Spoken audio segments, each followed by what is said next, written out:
Go Figure TV. Revolutionary salute. Revolutionary salute. Like, share, subscribe.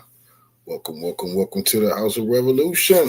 You know I'm your humble host, the Yao Mean of Revolution. The new Epstein emails release puts a fucking Trump. He's finished. Before we get into that, be sure to wipe your feet. That means hit the like button. You in the House of Revolution.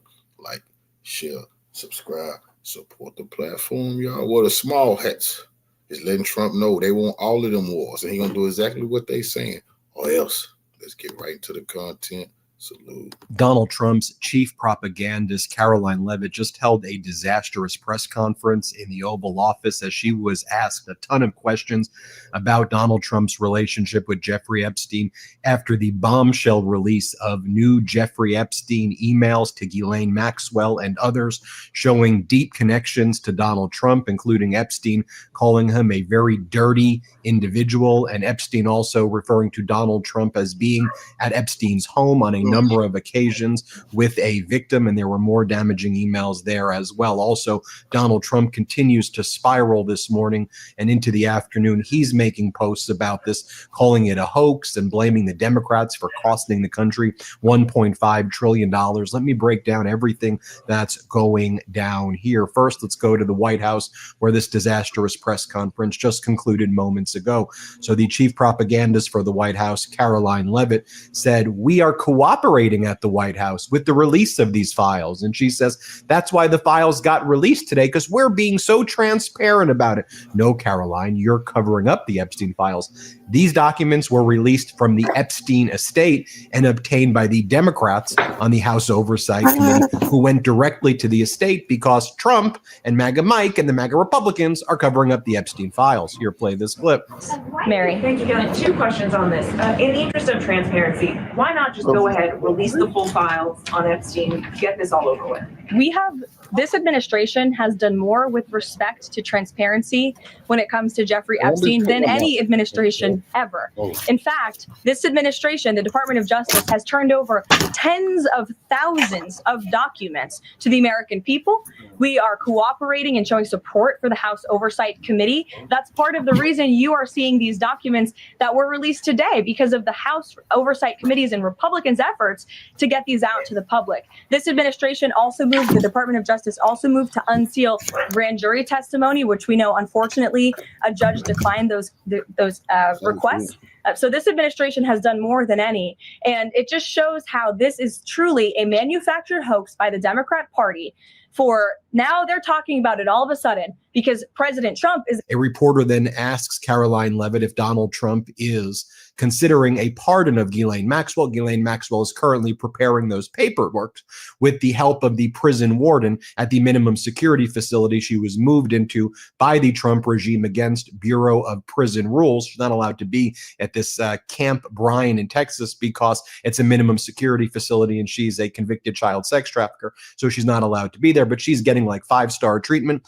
Caroline Leavitt does not rule out a pardon for Ghislaine Maxwell. Let's play this clip. Stephen, go ahead. Well, if the president is considering a pardon for Ghislaine Maxwell. Again, he's answered this repeatedly. It's not he's talking about or even thinking about at this moment in time. I can assure you of that. Steve. Next up, Caroline Leavitt is asked if Donald Trump spent days or hours, or just did Donald Trump hang out at Epstein's house a lot, where there were victims present, where there were not victims present, just setting aside the emails that were released today, because y'all claim everything is a hoax. What we just want to know was, did he hang out with Epstein in Epstein's house with victims present?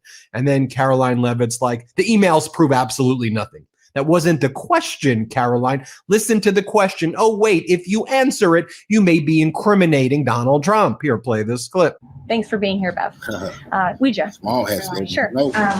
I have your statement about the new Epstein emails that have been released by House Democrats. Separate from why you believe the emails were made public, can you address their substance? Did the president ever spend hours at Jeffrey Epstein's house with a victim?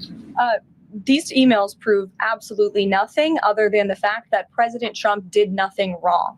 And what President Trump has always said is that he was from Palm Beach, and so was Jeffrey Epstein. Jeffrey Epstein was a member at Mar-a-Lago until President Trump kicked him out because Jeffrey Epstein was a pedophile and he was a creep. And this email you refer to with the name of a victim that was unredacted now and has since been reported on in this room, so I will go ahead and say it, Virginia Giuffre. And it was CBS's own reporting, Ouija, that recently wrote that Miss Giuffre maintained, and God rest her soul, that she maintained that there was nothing inappropriate she ever witnessed, that President Trump was always extremely professional and friendly to her. And so I think it's a question worth asking the Democrat Party, and you should all go ask them after this briefing, of why they chose to redact that name of a victim who has already publicly made statements about her relationship with Jeffrey Epstein and is unfortunately no longer with us. Mary. Next up, a reporter asked Caroline Levitt about Donald Trump summoning Lauren Boebert to the Oval Office to meet with Donald Trump in an emergency meeting to try to convince her, or some might say threaten her, to remove her name from the discharge petition, where Adelita Grijalva would have become the 218th person to sign that discharge petition, leading to the release of the Epstein files, or a vote to be taken for the release of the Epstein files. So a reporter says, so why are you doing that? If you claim you're being transparent, why are you having people like Lauren Boebert show up and telling them to remove their name from the discharge petition to hide the Epstein files? Watch this response right here. Play this clip. Government reopening because of Republicans and President Trump. But given your interest in transparency, Caroline, why are White House officials then meeting with Representative Boebert in an effort to try and get her to not sign this petition calling for the release of the files? Doesn't it show transparency that members of the Trump administration are willing to brief members of Congress whenever they please? Doesn't that show our level of transparency? Doesn't that show the level of transparency when we are willing to sit down with members of Congress and address their concerns? That's a defining factor of transparency, having discussions with members of Congress about various issues. And I'm not going to detail conversations that took place in the Situation Room, in the press briefing room. Reagan. No, Caroline, that does not show transparency. That quite literally shows a cover-up. I mean, these people gaslight and lie about everything. And again, I don't care what political party you're from, even if you don't care about politics at all. You're watching what I'm watching, and we're watching liars. We're watching right here a group of despicable human beings in the White House covering up for a child sex trafficking ring. We're seeing that play out in real time. That shouldn't be political. That should just be morality. And we're seeing that take place. Next up, a reporter asked Caroline Levitt, does Donald Trump think that Prince Andrew, or formerly Prince Andrew, should come and testify before Congress on the Epstein matter? Here, play this clip. Some Democratic members of Congress have invited Britain's former Prince Andrew to testify on the Epstein scandal. I was just wondering if President Trump thinks that former Prince Andrew should indeed come and testify to Congress on that. I haven't spoken to him about that specific matter, but I can ask him and get back to you. Mm-hmm. Another reporter says, can you give us more information about that MRI that Donald Trump took? What's going on there? Can we see the results? Of course you can't see the results. This is the Trump regime. They cover up everything. Caroline Levitt said, yeah, sure, we told you about that, but just trust us. He's in the greatest health, as we've said. The MRIs showed that everything is perfect. Hey, Caroline, what part of the body was the MRI in? Was it in the head area? Was it in the chest area? Was it in the leg area? It's not normal to get MRIs during physicals, nor is it normal to have physicals every 6 months in this way where MRIs are needed. But anyway, go on. Go ahead and lie, Caroline. Here, play this clip. You recently said you checked with President Trump about why he needs to get an MRI on his recent trip to Walter Reed. Do you have any more detail on that? I do, and I'm glad you asked.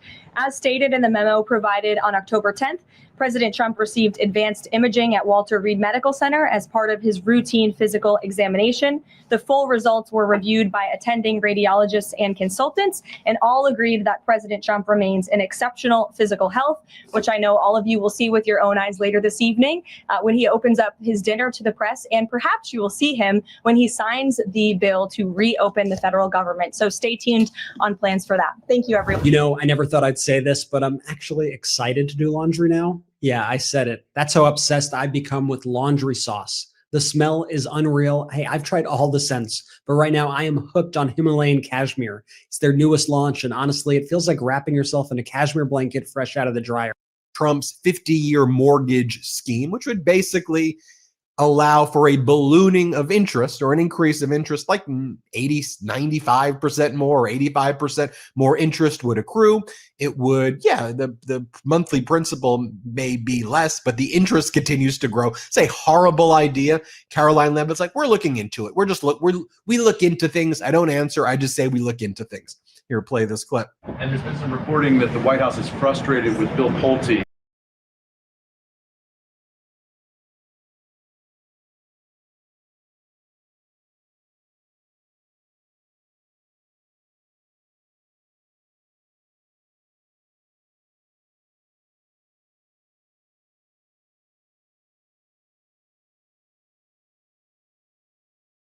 Representatives have released emails from Jeffrey Epstein to Ghislaine Maxwell, where Epstein said in the 2011 email that Donald Trump, quote, spent hours with one of his victims.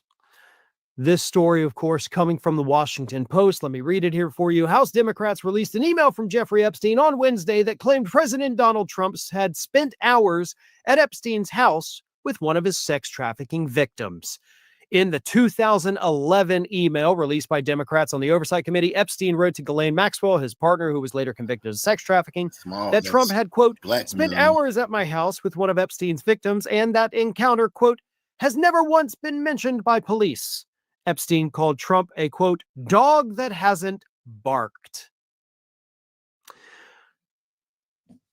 So, remember when Donald Trump told us that, I stopped talking to Epstein years ago, 2004, maybe it was, that he stopped talking to him, 2004?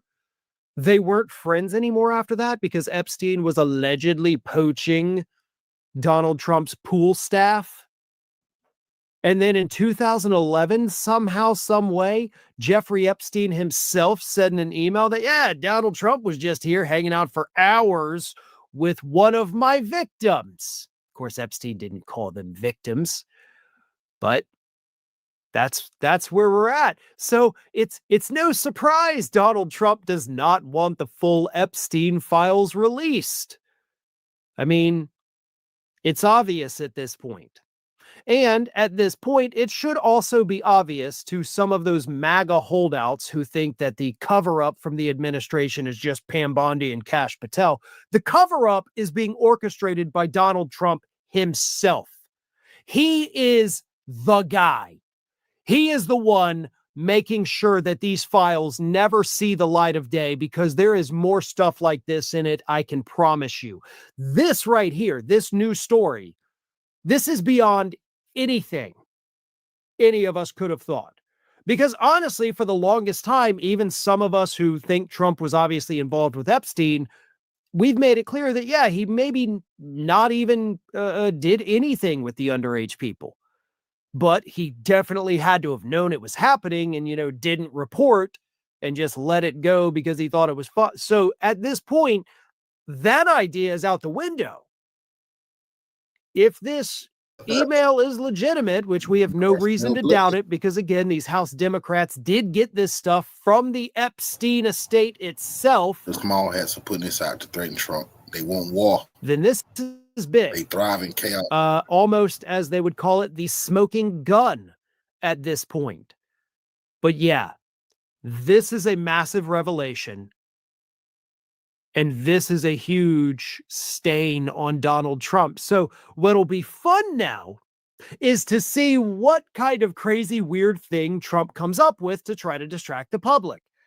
Is he going to run back to the Oval Office, start writing those $2,000 checks for everybody so we forget that this email came out? Is he going to go launch a war against Venezuela? Yeah, that's absolutely what he's gonna do is call wag the dog. He gonna launch a war, but that's what it's all about. Because the small hats get to steal trillions of dollars during wartime. They want Trump to launch that war, or more little driplets like this gonna come out. He cannot be chilling with the young Guthrie lady who was killed by them. You can't be chilling with her. She was a trafficked woman. Regardless if y'all forced her to say before she died, you didn't do nothing. You was a gentleman. She had been trafficked Prince Andrew just had to step down. He's stripped of all his royal titles. Guess what? Guess who behind? That girl.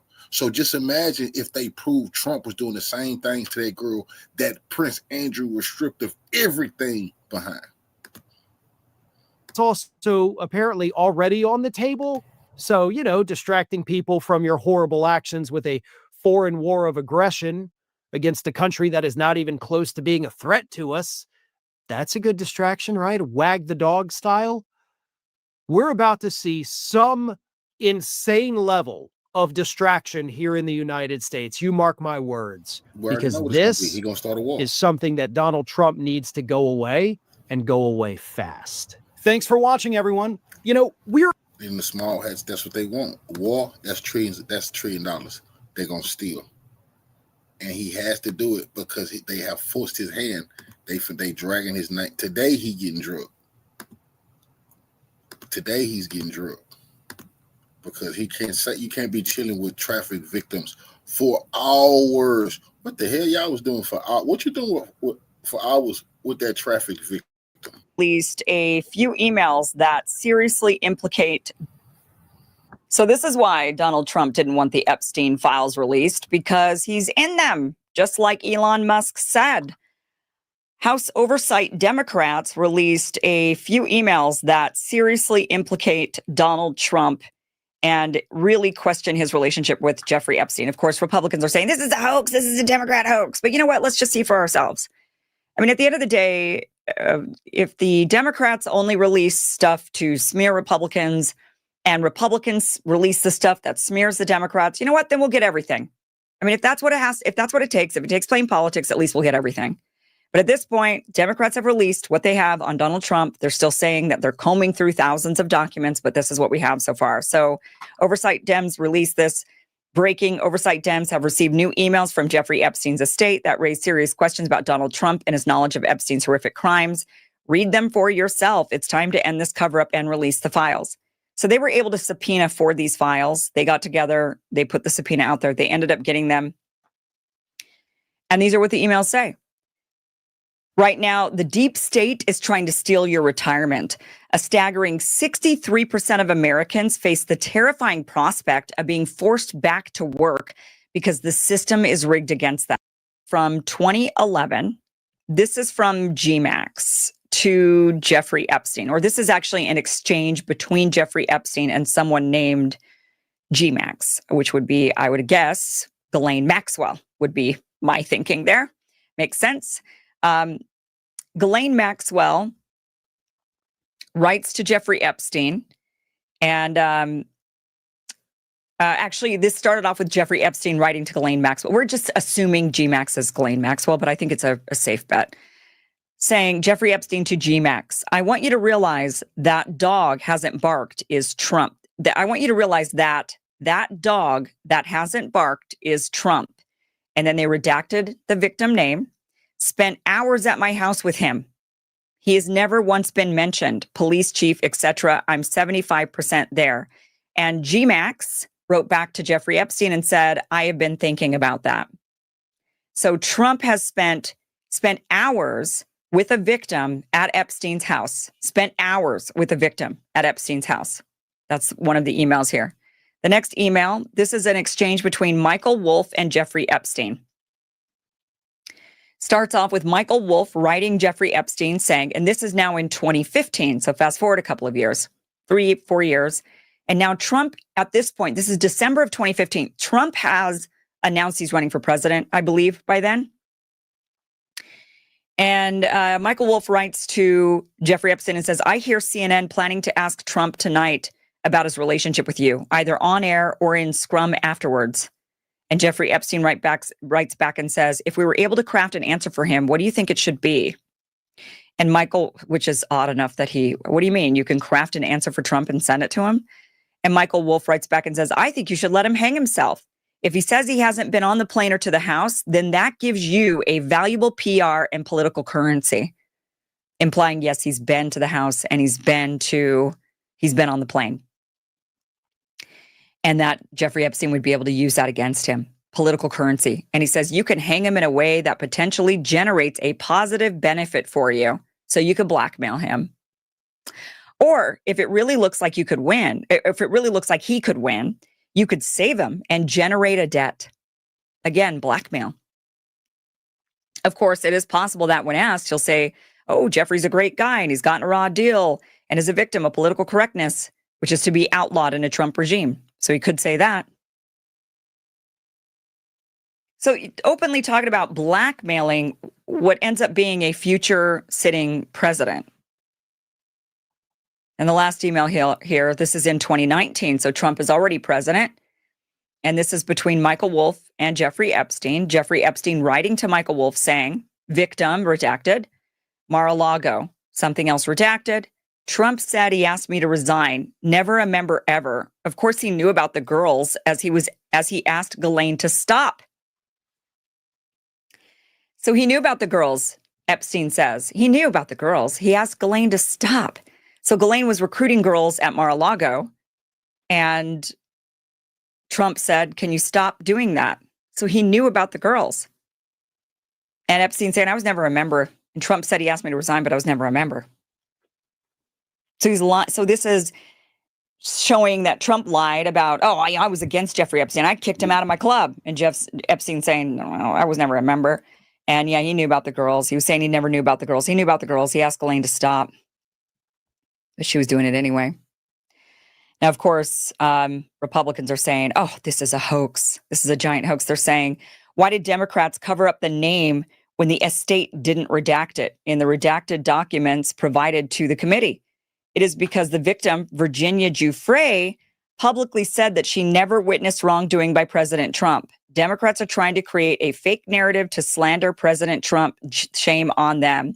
So they're claiming that Virginia Giuffre, who is now dead, that she publicly came out and said, I never saw Trump doing any wrongdoing. And she's the name in these redacted emails that it was actually Trump had spent hours with Virginia Giuffre, that Virginia Giuffre, this is the person that Trump was with. And she later came out and said, Trump never did anything wrong. I never saw any wrongdoing. And now she's dead. So, I mean, who knows what her motivation was for saying that? If it's real or not, we can't ask her. She's dead. That's convenient. So Republicans are saying, oh, they're just trying to smear Trump. Yes, maybe he went to the house and spent hours with Virginia, but maybe that was at a party. And it's true. It could have been. It could have been a party. It could have been a dinner party, or, she just happened to be there and Trump was there and they just chit-chatted. I mean, maybe there was no wrongdoing. Of course, that is absolutely possible. But I would think that, these guys, Michael Wolff and Jeffrey Epstein, they believed that they had some blackmail on him. And they believed they had some sort of political currency on him before he became president in 2016. And that's what they were discussing. Some kind of political capital or some kind of leverage on him. But we're not done yet. There's definitely potentially more documents that will say more. This is Representative Garcia, Democrat, saying that there's going to be 23,000 more files. Congressman, when did you get this information? We actually just received all of these emails, with a total of about 23,000 documents, actually a few days ago, so last week. And we've been going through, our team, of course, through all of these very carefully over the last few days. We obviously released some today. We'll be releasing additional documents likely later today. The important thing here is that we know, and we've been demanding, that Donald Trump and the DOJ release the full Epstein files. In what's been released today, which obviously is some quite serious, I think, connections between what Donald Trump may have known. There's communication between Jeffrey Epstein and Ghislaine Maxwell, obviously making some claims about Donald Trump spending significant time, hours, with possibly one of the victims. There's also disturbing emails there about Trump and Jeffrey Epstein. The people can read for themselves. I think what's important right now is that we want to know why Donald Trump spent the entire campaign saying that he would release the files. And now that he's in the White House, there is a massive cover-up going on. The survivors deserve the truth. Well, because obviously Israel, who Jeffrey Epstein was working for, told Trump not to release the files. They wanted to keep blackmailing him. They didn't want him to have his blackmail exposed. They would lose their leverage. I'm sure they have more on him, considering how much he's been covering up for their genocide of children something that I know must just really bother Trump. I do get the sense that Trump is the type of person who really doesn't like to see death, and especially death of kids. I really think that that's genuine for him. And the fact that he has to cover up for Israel means that they've got something really, really deep and really dirty. And I don't know if it's on him. Trump seems to be Teflon Don. I don't know if it's on him. I think that if you really wanted to blackmail somebody, you'd go after one of their kids. And we saw that in some of the Epstein files in the black book that was released by Gawker back in the day. Some of the names were relatives of powerful politicians, children of powerful politicians. If you want to get to the politicians, some of them are just going to say, you know what, you can come after me all you want. And that's fine. Go ahead, expose me. But when you start talking about their kids, maybe their spouse, things change. Family members, things change. And people will start to cover up in order to protect especially their own children. Speaker Mike Johnson, what does he have to say for himself? He says, oh, another publicity stunt by the Democrats. They're trying to mislead people. Are they? Actually, you guys are the ones covering up the Epstein files. No one is blaming the Democrats on this. You could sit there and try to say it's a Democratic hoax all you want, but everybody's looking at you, kid. We're all looking at you. And we're saying Trump is the one who promised to release the Epstein files, and you guys have been running cover and not releasing them. And we see that it's you, not Democrats, blocking the Epstein files. They're releasing them. It's you who are refusing. If there's nothing to see here, if it's all a hoax, then release the files. Let us see for ourselves. If you've got nothing to hide, release them. But obviously you do have something to hide, which is why you're not releasing them. And we all know that. So when we see these emails, guess what? We believe them. Ryan Grimm and some others, Murtaza Hussein over at Drop Site News, their new organization, have done some really great work. And they released a series of articles over the last couple of months, really detailing how Jeffrey Epstein was, in fact, a Mossad asset. He was, in fact, working for Israelis. And this is now undeniable that Jeffrey Epstein, this is no longer a conspiracy theory. Jeffrey Epstein was actually working with Israelis. These are the different articles that Drop Site News has come out with. Israeli spies stayed for weeks at a time with Jeffrey Epstein in Manhattan. Here's another one. Jeffrey Epstein helped broker Israeli security agreement with Mongolia. Jeffrey Epstein helped Israel sell a surveillance state to Cote d'Ivoire.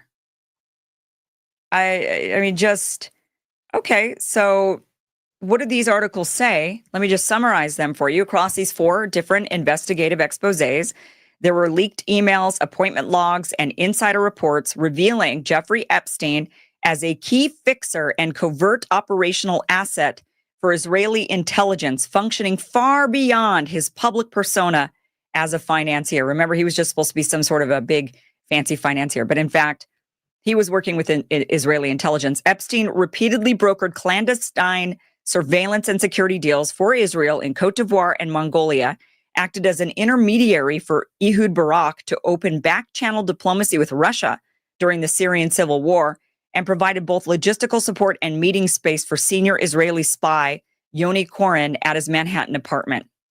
These articles detail Epstein's active role arranging elite contacts, facilitating Israeli intelligence exports, and aiding regime-friendly power plays, embedding him squarely in the machinery of Israeli statecraft and Mossad-linked global influence operations.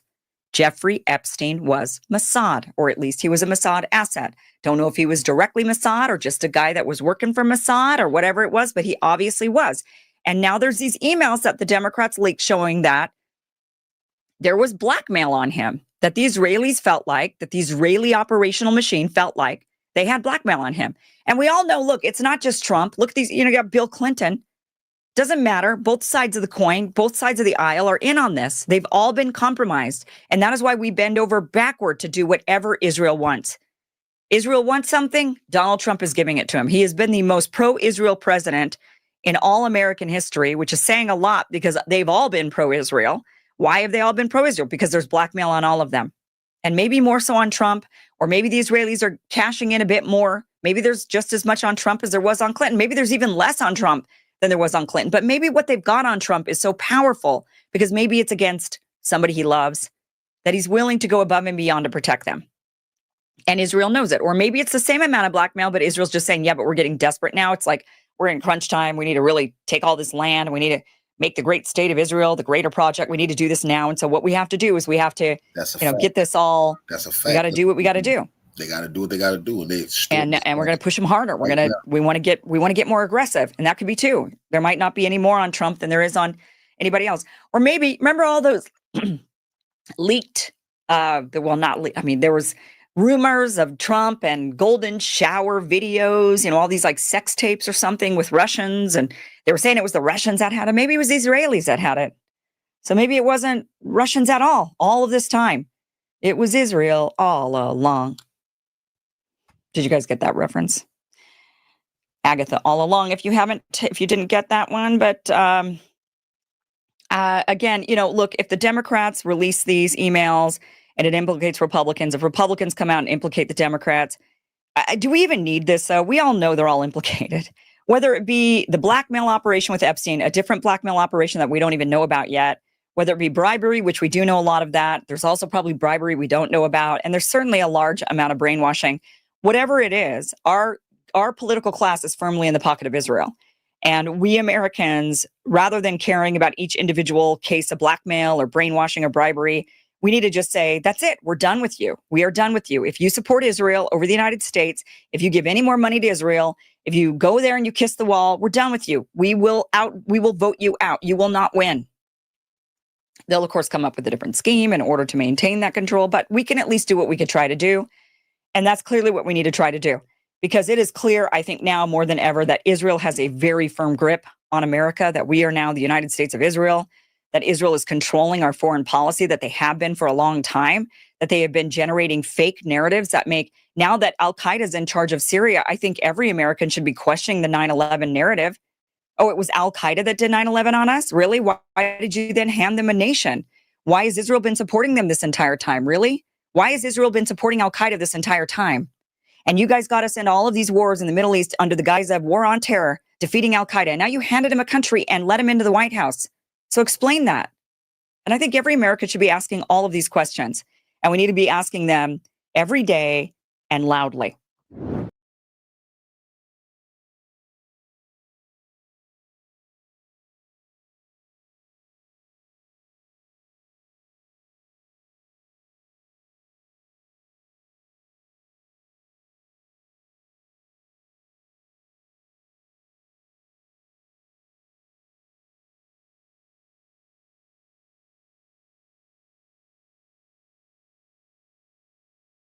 Trump's second presidency is objectively now a dumpster fire, or a bin fire, as we say in Glasgow. Everything he's touching is turning to merd. It is a disaster. His attempt to undermine those trying to uncover the dirty secrets in the Epstein files have now well and truly catastrophically backfired. Having campaigned for the presidency on the promise of draining the swamp, he is now revealed in emails published today in the United States Congress, which reveal him up to his neck in the filth. No wonder once he got a look at them, once he actually saw what was in them, he about turned and decided that it was all a Democratic Party hoax.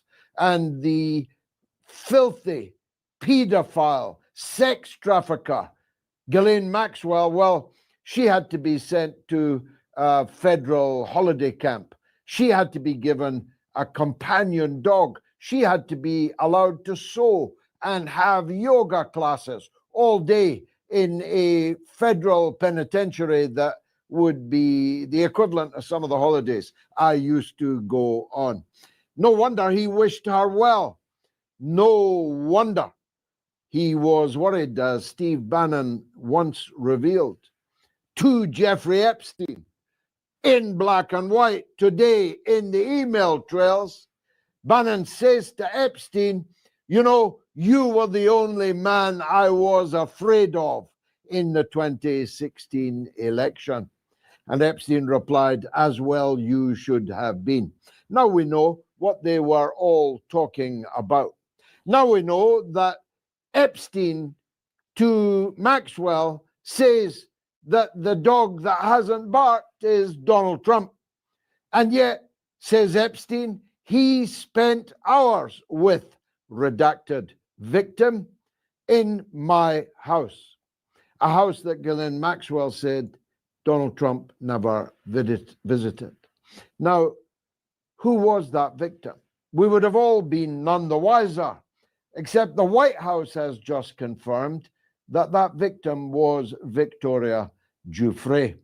Now, that was a mistake. What was he talking to her about for hours? Because he's claiming that he didn't do anything wrong with Virginia Giuffre.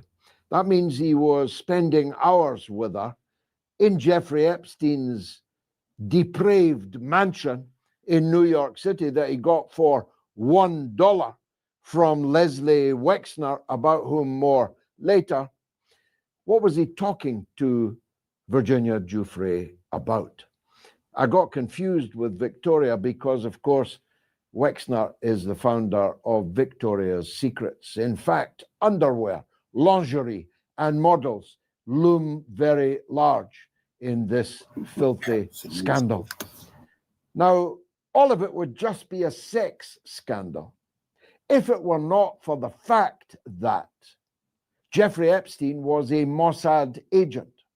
Would just be an ordinary, if particularly filthy, sex scandal if it were not for the fact that the partner in crime of Jeffrey Epstein was the multiple-time Israeli minister, twice Israeli prime minister, and former head of the Mossad, Ehud Barak. You see, this whole thing was built on the predilections of dirty men in the American political class and journalistic class. Michael Wolff, the biographer of Donald Trump, is now in deep trouble also as a result of the emails released today by the American Congress. He's revealed as the life coach to Jeffrey Epstein after he had been convicted for sex crimes with a minor. He is revealed, Michael Wolff is revealed in these emails to be giving advice to Jeffrey Epstein about how effectively he could blackmail, leverage his knowledge about Donald Trump to his advantage, with a view, presumably, to leniency of the kind later shown to Ghislaine Maxwell. It would ordinarily be just a story about perverts in the political and journalistic class. But because we now know that absolutely undeniably, irrefutably, Epstein was working for Israel, that opens up, if you like, a new seam, which I now propose to mine. You see, Donald Trump told the audience in Dearborn, Michigan, on the night before polling day, last November, when he won his second presidential term, that he was going to bring peace to Gaza. He was going to stop the catastrophe in Gaza. He was going to stop that war like the other 8, 10, 11 wars that he has subsequently stopped, particularly the one between Albania and Armenia.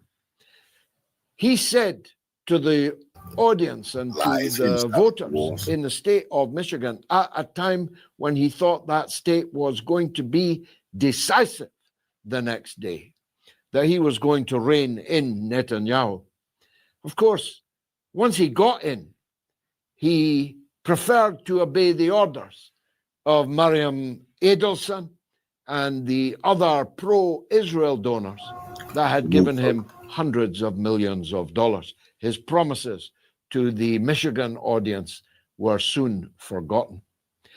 And he then allowed Netanyahu to literally continue committing genocide.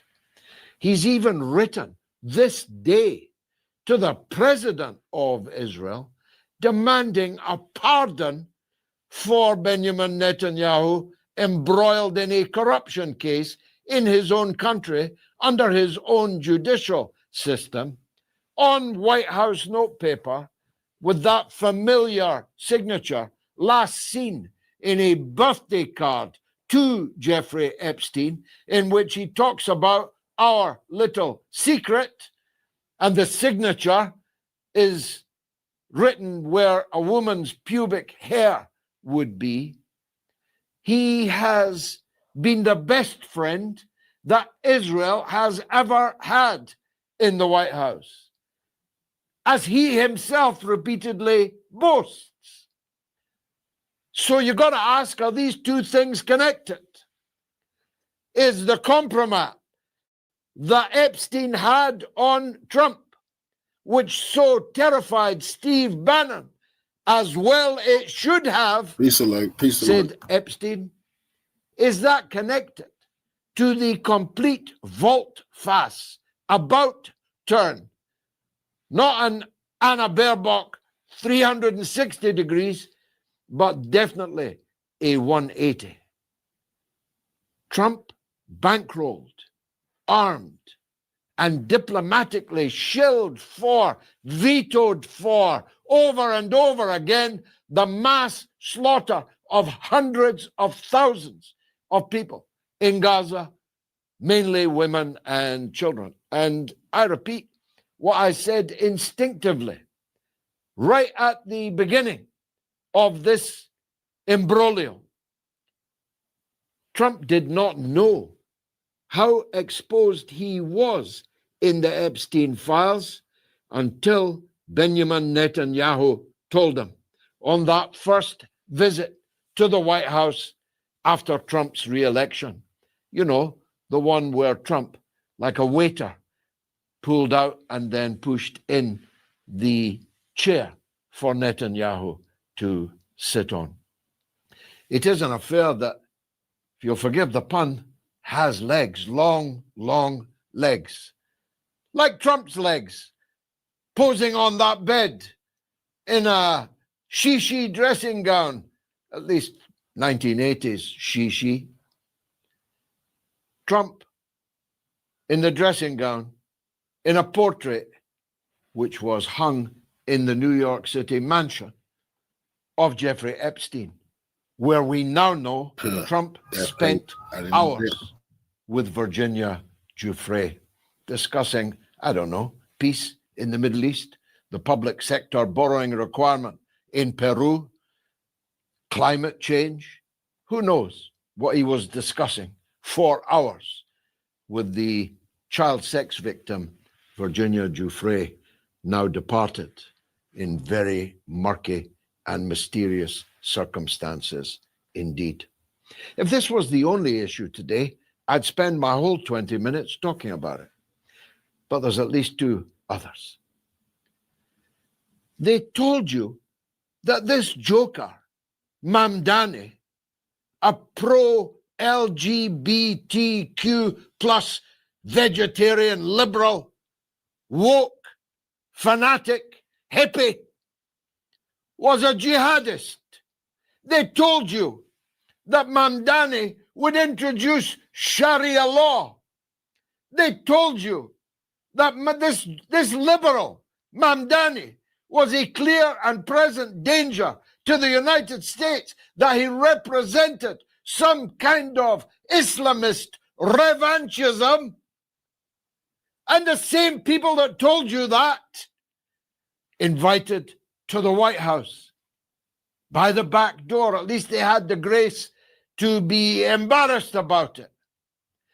The man who was the deputy leader of Al-Qaeda before he became the deputy leader of ISIS. The man who, not 1 year ago, when Trump first became president, had a $10 million reward for his arrest in a poster on the website of the U.S. Embassy in Damascus, of the State Department. Yes, that's him. Behind me. Could be dangerous. they were going to give you $10 million not 1 year ago if you could give them information that would lead to his arrest or his killing. And now Donald Trump is spraying Trump perfume about his neck in the Oval Office of the White House, telling us how handsome he is, telling us he's a young man that had a rough past. We've all had a rough past, he said. Well, we now know more about your rough past, Donald Trump. But most of us have never cut people's heads off. Most of us have never cut people's throats. Most of us have never eaten people's hearts, having cut open their chests in order to devour them. Most of us have never been the deputy leader of an organization that decapitated Americans, British, as well as uncountable numbers of Arabs across the Middle East. Most of us have never had that kind of rough past. You hypocrites, not just the political hypocrites, we're used to that. You media hypocrites who haven't even pointed out what I have just said. You hypocrites that interviewed Giuliani of ISIS and Al-Qaeda in New York and didn't even press him on his statement on television that when 9/11 happened in that very city, all of us were happy. That's what he said. I'd be lying, he said, if I claimed that when it happened, we were not all happy. The journalists, the broadcasters performed a snow job, practically a blow job on the deputy leader of ISIS and Al-Qaeda, whilst slandering Mandani as if he was the ISIS Al-Qaeda guy rather than that idiot, not the one sitting down, the one standing up, who was given a tour of the Lincoln bedroom. Trump asked him how many wives he had.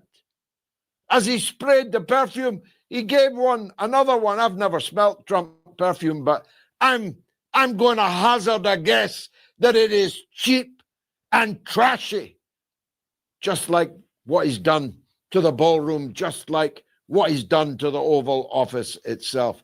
Anyway, he hands him a bottle of perfume and says, "That's for your wife. How many wives have you got?" Giuliani says, "Just one." Trump says, "I never know with you guys."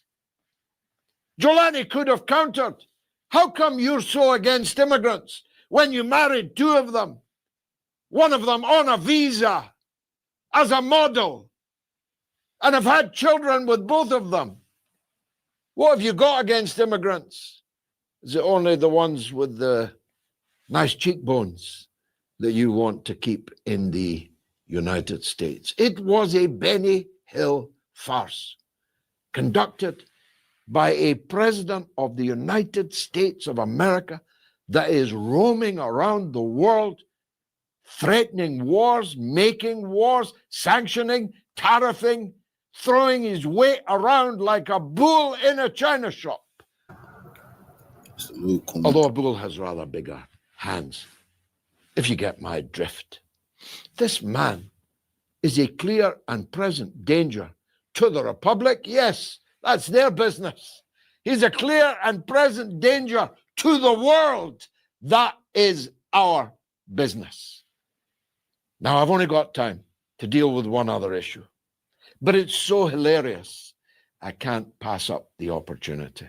I told you here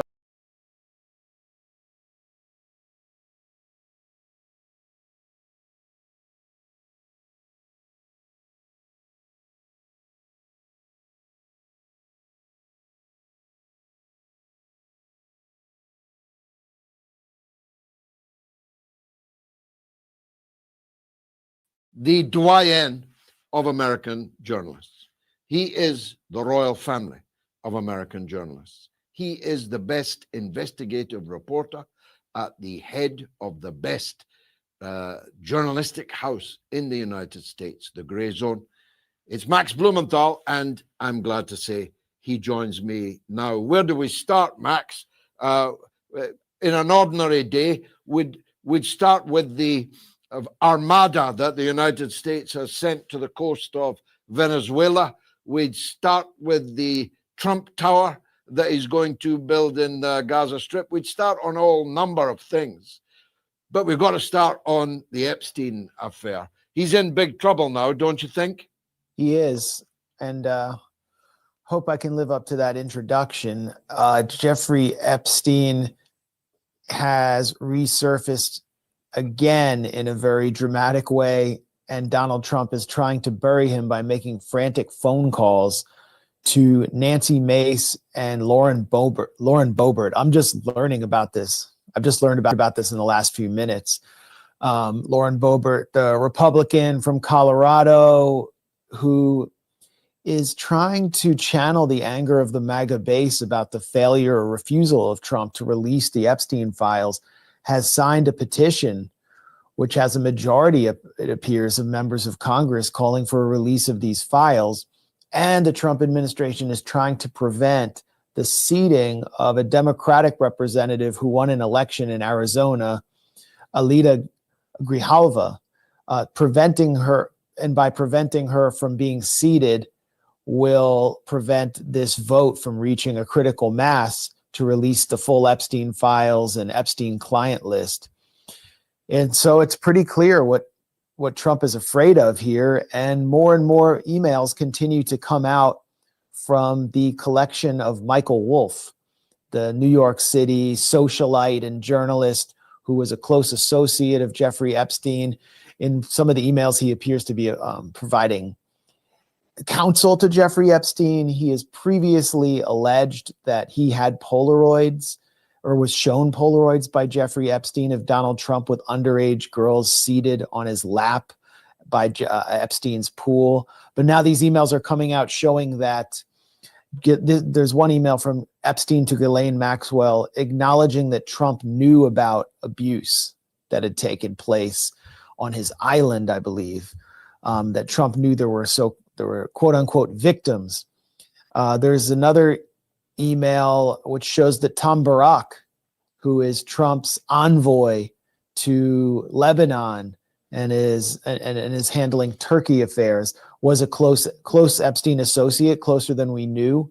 In 2021, I think Tom Barak was rung up by the Justice Department for failing to register as a lobbyist for the United Arab Emirates, and he seemed to be kind of a connection for Epstein in the Gulf.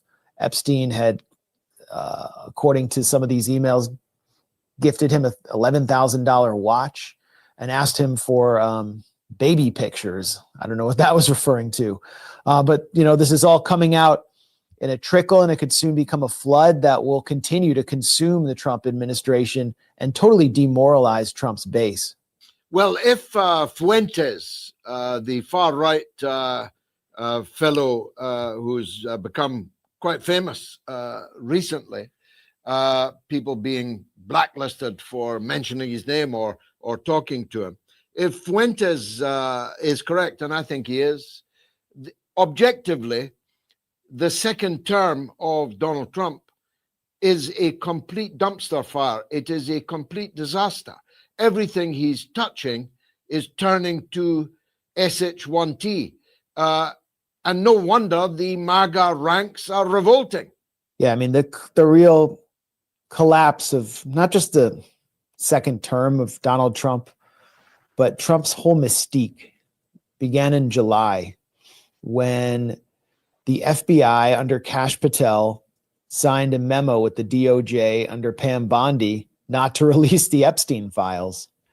And ever since then, it's just been all downhill because the base, and particularly America Firsters who are under 40, could no longer see them as credible. They were promised these files not only by Trump, but by Kash Patel, the FBI director, who promised in podcast interview after podcast interview an unprecedented disclosure that would destroy the deep state.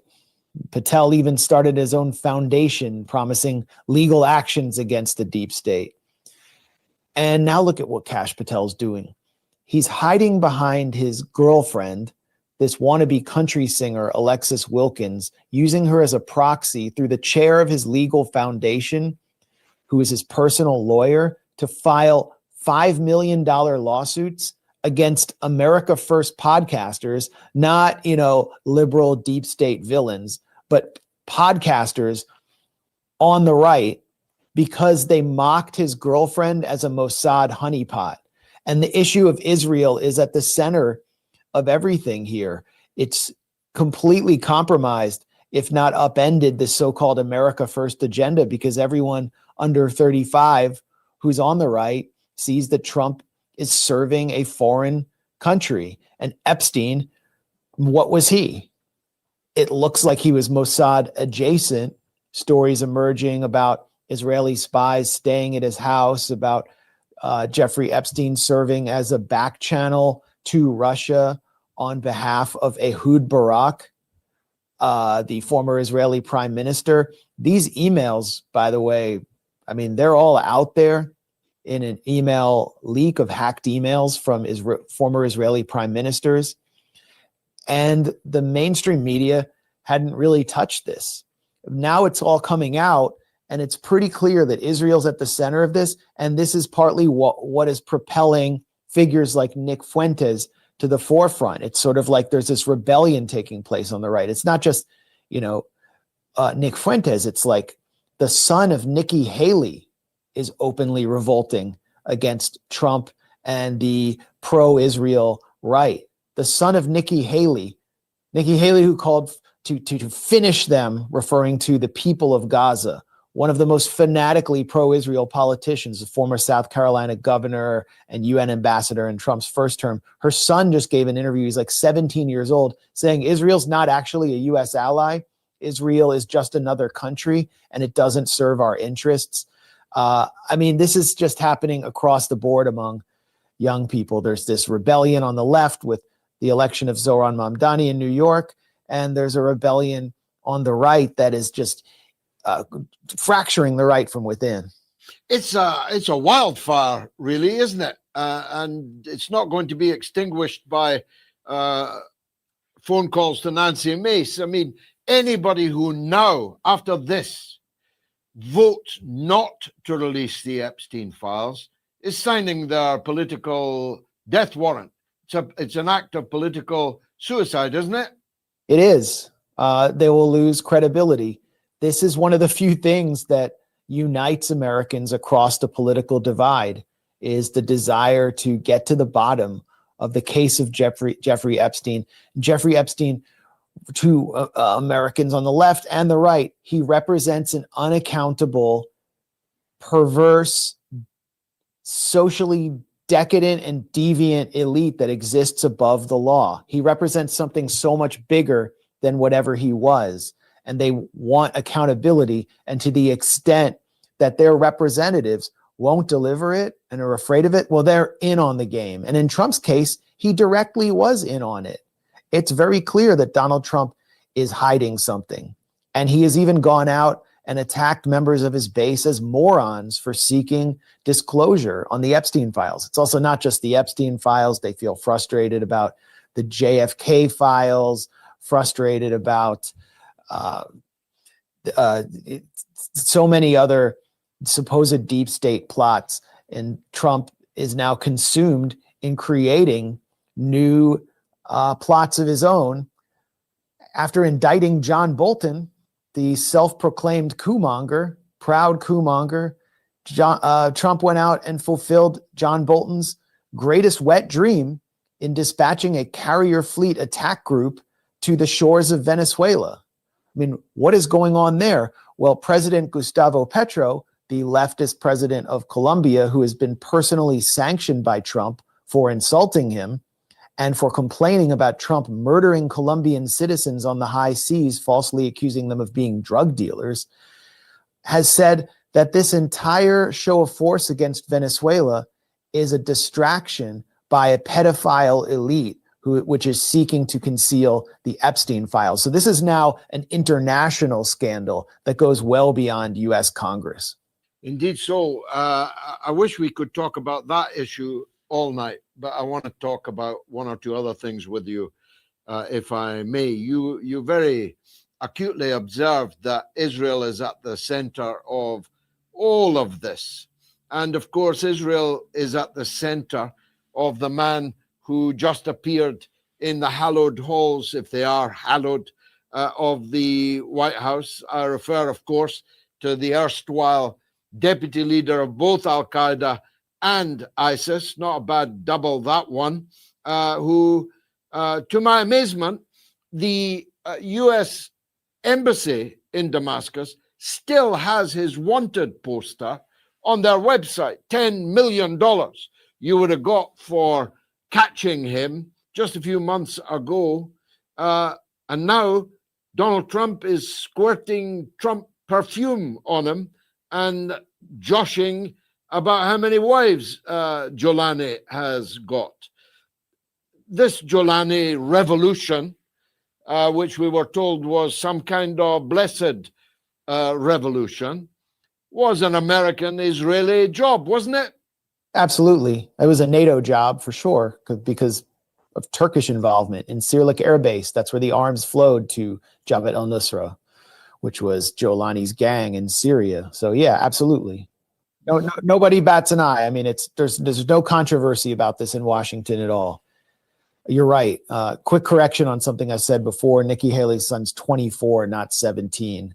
But I wrote a book that came out in 2019 called The Management of Savagery, and the headline, the subheadline is How America's National Security State Fueled the Rise of Al-Qaeda, ISIS, and Donald Trump. And now the former founder of Al-Qaeda's Syrian branch, which carried out heinous atrocities inside Syria, who is also the co-founder of ISIS, has met personally with Donald Trump in the Oval Office and been granted a friendly interview by Fox News, which just 1 week ago was cranking the Islamophobia up to 11 over the election of a much more secular LGBT-friendly figure named Zohran Mamdani as mayor of New York. So this has really bookended the story of the CIA backing jihadists starting at least in 1979, if not sooner, in Afghanistan, in order to weaken geopolitical foes, destroy independent countries, crush secular governments across the Muslim world, and shatter, destabilize previously strong states that were not aligned with the U.S. and were not handing over their oil to U.S. businessmen. And Jabhat al-Nusra founder Ahmed al-Sharaa, formerly known as Mohammed Jolani, has passed all of the tests of the predatory U.S. elite, which also includes the tests of the Zionist regime. And that means that he can now be welcomed into the White House. These tests include a willingness to take out loans with the IMF. And so he met the IMF's director 2 days ago, a willingness to cut contracts with American companies and privatize what's left of Syria's assets, which were devastated through U.S. sanctions, to allow Israel to occupy the Golan Heights and take Mount Hermon, which deprives Syria of deterrence against Israel, to not fire one single shot against Israeli soldiers as they advance close to the suburbs of Damascus, to also function under NATO stewardship through Turkish intelligence, and to ultimately join the Abraham Accords, which could be more appropriately described as the Epstein Accords. That's what Ahmed Sharaa has signed on to. Syria as a state, which was once the last strong independent Arab nation, is gone, and it will be balkanized. And I wonder how long Ahmed Sharaa himself will last, given the amount of pressure on him from within and without, because I'm not sure the Syrians, how long the Syrian people can take this level of indignity. Well, he's in a vice because his ISIS and Al Qaeda base, all these Uyghurs that he's brought there and given citizenship, and these foreign fighters from every stan, and indeed from farther afield in Europe and maybe North America, definitely one from Australia, whom I saw holding up two severed heads in a picture just the other day. So he's got them as one kind of pressure, and there's the pressure that must inevitably come from the fact that a sophisticated Levantine, moderate Muslim society like Syria cannot be governed by people with the take religiously of the Taliban and of ISIS and Al Qaeda. Syrians are just not that kind of people. And that's his project. I think that's the compromise he's willing to make, is to sell off Syria's sovereignty economically and politically, and in exchange, he will get to transform the more heavily populated areas of Syria under his realm into miniature Kandahars. And we've seen these scenes at University of Homs and elsewhere of Takfiri forces essentially imposing a new dress code and gender segregation in these previously secular spaces. That's the project, but it will also be rejected by Syrians who, whatever their view of the Assad family might have been, enjoyed life in the pluralistic mosaic that had previously existed, particularly Christians. And with Donald Trump in power, promising military strikes against Nigeria for supposed Islamist attacks on Christians, which actually appear to be land disputes, there's a lot of pressure on al-Shura to maintain the safety of the Christian, what's left of the Christian community. I mean, he can do whatever he wants to the Alawites, who were slaughtered in the thousands just several months ago. But the Christians, he can't touch them, because that risks everything with the U.S. Al-Shura is also making a big show of his support for the barely existent Syrian Jewish community. This is obviously a play for American Jewish support and Trump's support. And then, as you mentioned, he has these muhajirin, the foreign fighters. There are thousands of them.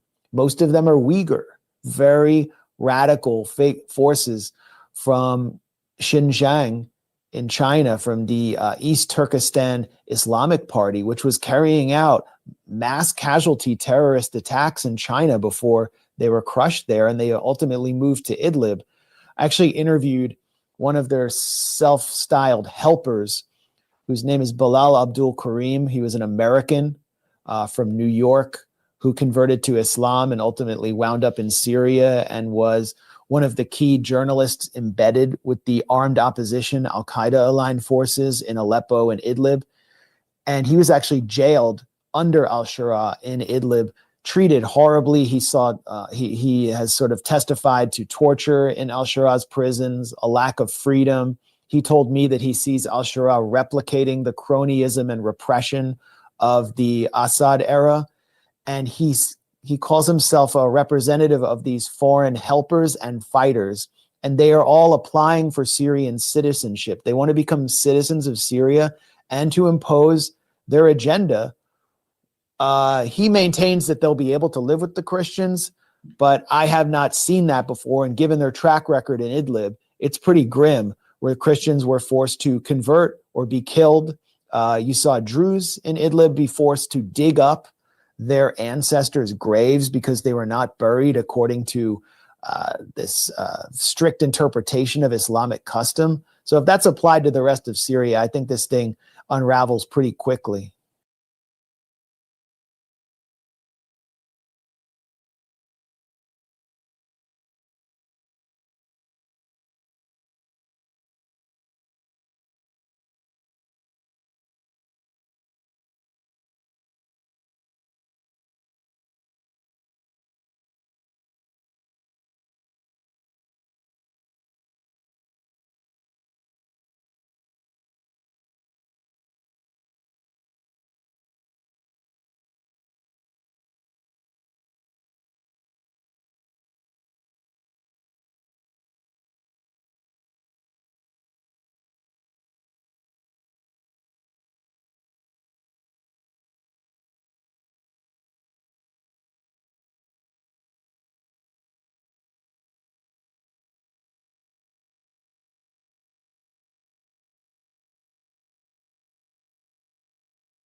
Now, we finished to redacted.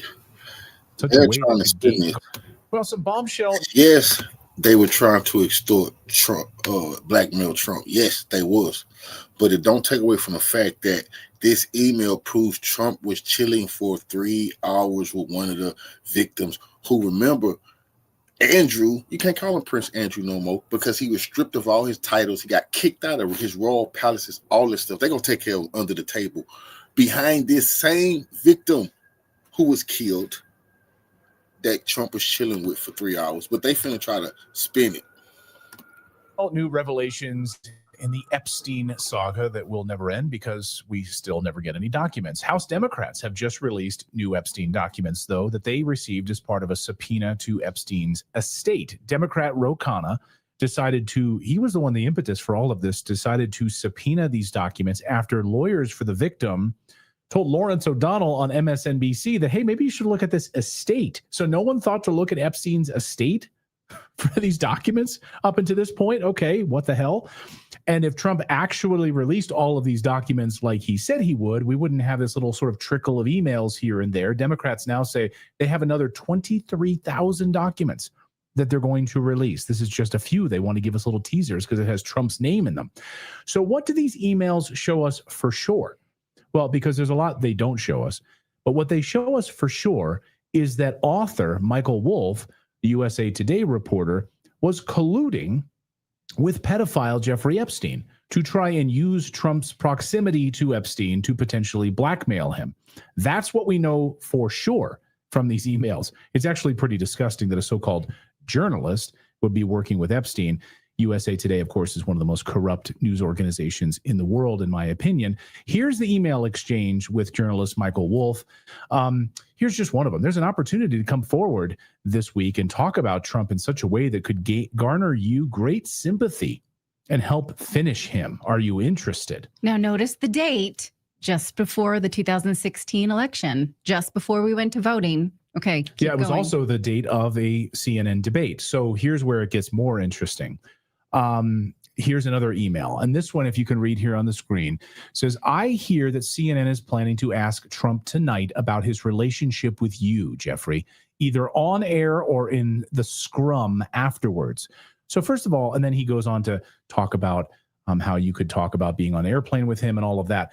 But just notice for a second how Michael Wolff is saying that he's talking with CNN. Like CNN is telling Michael Wolff at USA Today, here are the questions we're going to ask Trump tonight at our debate. And by the way, maybe you should take those questions and then go to Jeffrey Epstein, your pal, get some blackmail material. Like what? So anyway. Well, the third one is important because the White House has responded to just this one. The third one says that victim, blah, blah, blah, it's redacted at Mar-a-Lago. And then it refers to Trump asking Epstein to resign. He says he was never a member. Of course, he says he knew about the girls, and he asked Ghislaine to stop. Okay, that is the only one that the White House has responded to. They are alluding to the fact that that is probably Virginia Giuffre, and in her bio, the book that was recently released, she said Trump was a friendly, nice man. So they're saying that they know for sure that that's the victim. We don't know that as far as I know. Now, joining us to discuss from the Mel K Show is the person who has been tracking Epstein in minute detail. The first person I wanted to ask about this is Mel K from the Mel K Show. Thank you so much for joining us. Hey, Mel. Thank you for having me. I mean, could this be more frustrating and infuriating? It is so disturbing at this point. What a fraud they are pulling on all of us. It is because, well, first of all, we were promised transparency. So then we get these trickle of documents now coming from the House Democrats who subpoenaed the estate, and they didn't think to do this ahead of time. And we get this little like trickle. And now Democrats say there's 23,000 more documents that we got our hands on. We're going to release those. And some of these names are redacted, but the House Democrats added those redactions themselves. They're not redacted by law by anybody else but House Democrats. So House Republicans are saying, why'd you redact these names? Anyway, yeah, there's a lot to unpack here. Maybe first let's talk about the Michael Wolff piece of this. That to me stood out. That's what we know for sure, that he was colluding with Epstein. Oh, yeah. Michael Wolff, as we know, I believe Melania is suing him right now, and he countersued. This guy has been putting out this information for years. None of it ever leads back. By the way, these emails are nothing to do with Trump. So, I mean, they're them talking about Trump and how he can manipulate Trump. This Wolf has had it in for Trump for decades. And frankly, it's embarrassing that the Democrats are even putting out emails between Wolf and Epstein as if either of them are credible people when it comes to anything going on. And I think we have to remember that last week, nobody mentioned that both Clintons, Bill and Hillary, did not show up to be questioned behind closed doors about Epstein. And it wasn't news. The Democrats didn't bring it out. And at this point, what it looks like to me is that they are distracting us with ideas that Trump was involved, which he is not implicated in the Epstein case at all. We've heard this from Costa. We've heard it from Bradley Edwards, who's the lawyer for a lot of the victims. We've heard it from Ghislaine. We've heard it from Gouffre, not just now in her new book, but even before. So the people that really are implicated are the Clintons. And again, it just seems like everything that happens is a cover up to protect the Clintons. And here we are again in the same situation. And don't forget, JP Morgan Chase settled for $365 million with the victims of Jeffrey Epstein. And not just that, they also had 20 years of suspicious activity reports at JP Morgan Chase with Epstein that never went investigated. So it would be easier to follow the money that actually was transferred all over the world by Epstein over 20 years of suspicious activity reports than anything else. So I don't know why they're not releasing that. That should be public information.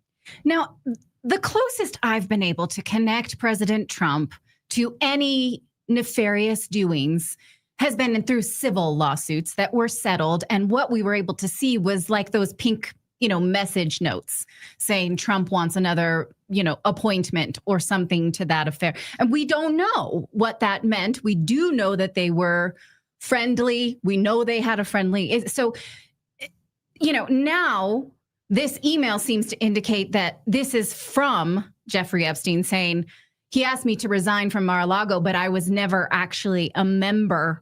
Do we know that that's true? No, from what I've been told, and I have talked to some of the victims, what I've been told is that him and Ghislaine were members and that they were asked to leave after Trump found out that they were basically, what it was explained to me as is that he was stealing employees from Mar-a-Lago. And beyond that, that they had heard rumors about him. And remember, Trump said in an interview once that he liked. That's true. Epstein stole the young lady who was killed, Guthrie, whatever her name was. Epstein stole that girl from Trump's spa room. Okay, y'all got him.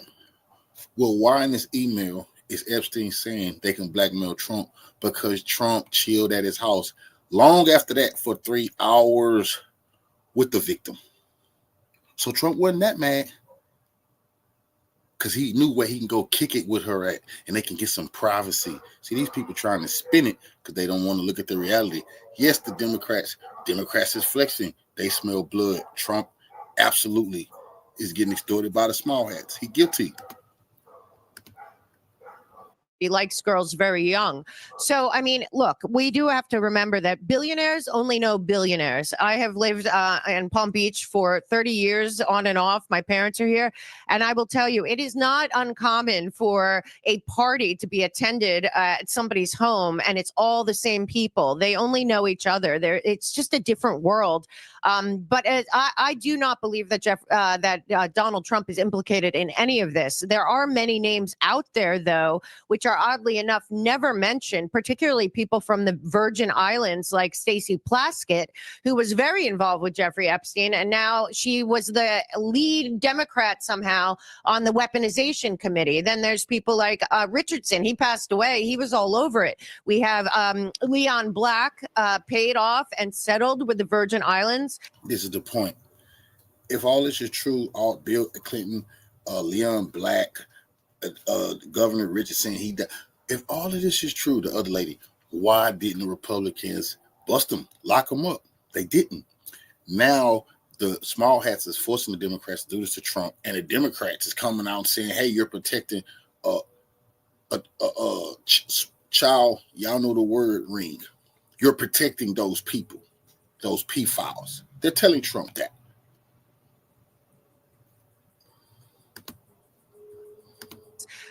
The prosecutor in the Virgin Islands, Denise George, was about to open another case when mysteriously Joe Biden went down to see the governor of the Virgin Islands. Next thing you know, Denise George is fired and the Epstein cases are pushed aside. The real people we should be looking at are the banks, particularly JP Morgan Chase and the relationship there. But we also had Jess Steele. We have Ehud Barak. We have Prince Andrew. And frankly, if nobody's interested in the Clintons, then this is all a joke. He had a giant picture in his house of Bill Clinton in the blue dress that apparently, what's her name, Monica Lewinsky wore. He thought it was Okay, cool. Yeah, he did have a painting of Bill Clinton in a blue dress, but just like George Galloway said, he also have a picture of Trump in a feminine looking pose on the bed, also on his wall. I had never known that. Galloway just showed that. And why I repeat, if Bill Clinton arrest Bill Clinton, the Republicans arrest him. No, they did. They wanted to protect all of them. Well, guess what? They can no longer do that. thought it was a big joke. And frankly, he testified under oath that he created the Clinton Foundation. So there's many, many layers here. And it all seems like another cover up for the Clintons, because the real person that really should be questioned in front of everyone is Bill Clinton. And nobody denies it. Doug Bannon. That's the real person. Okay, let's get it. The real person that should be questioned is Bill Clinton. Okay, the Republicans, they had the Senate, they had the House, they got the presidency, they got the Supreme Court. When are you gonna get Bill Clinton, Republicans? What you waiting on? The Democrats not stopping you? But you're not gonna take the heat off of Trump by screaming Bill Clinton anymore. That's over with. And guess what? The Democrats don't give a damn that man old. They'll throw his ass to the fire too. They have Trump. The Democrats have Trump right where they want him. They don't give a shit if Bill Gates or anybody else go down. That's a fact. The Democrats playing the game of chicken right now. They're going to bring Trump down. This is a small hat play too. They like this chaos, but they don't give a shit if you get Bill Clinton anymore. They have Trump. Banned, did a whole interview about the relationship.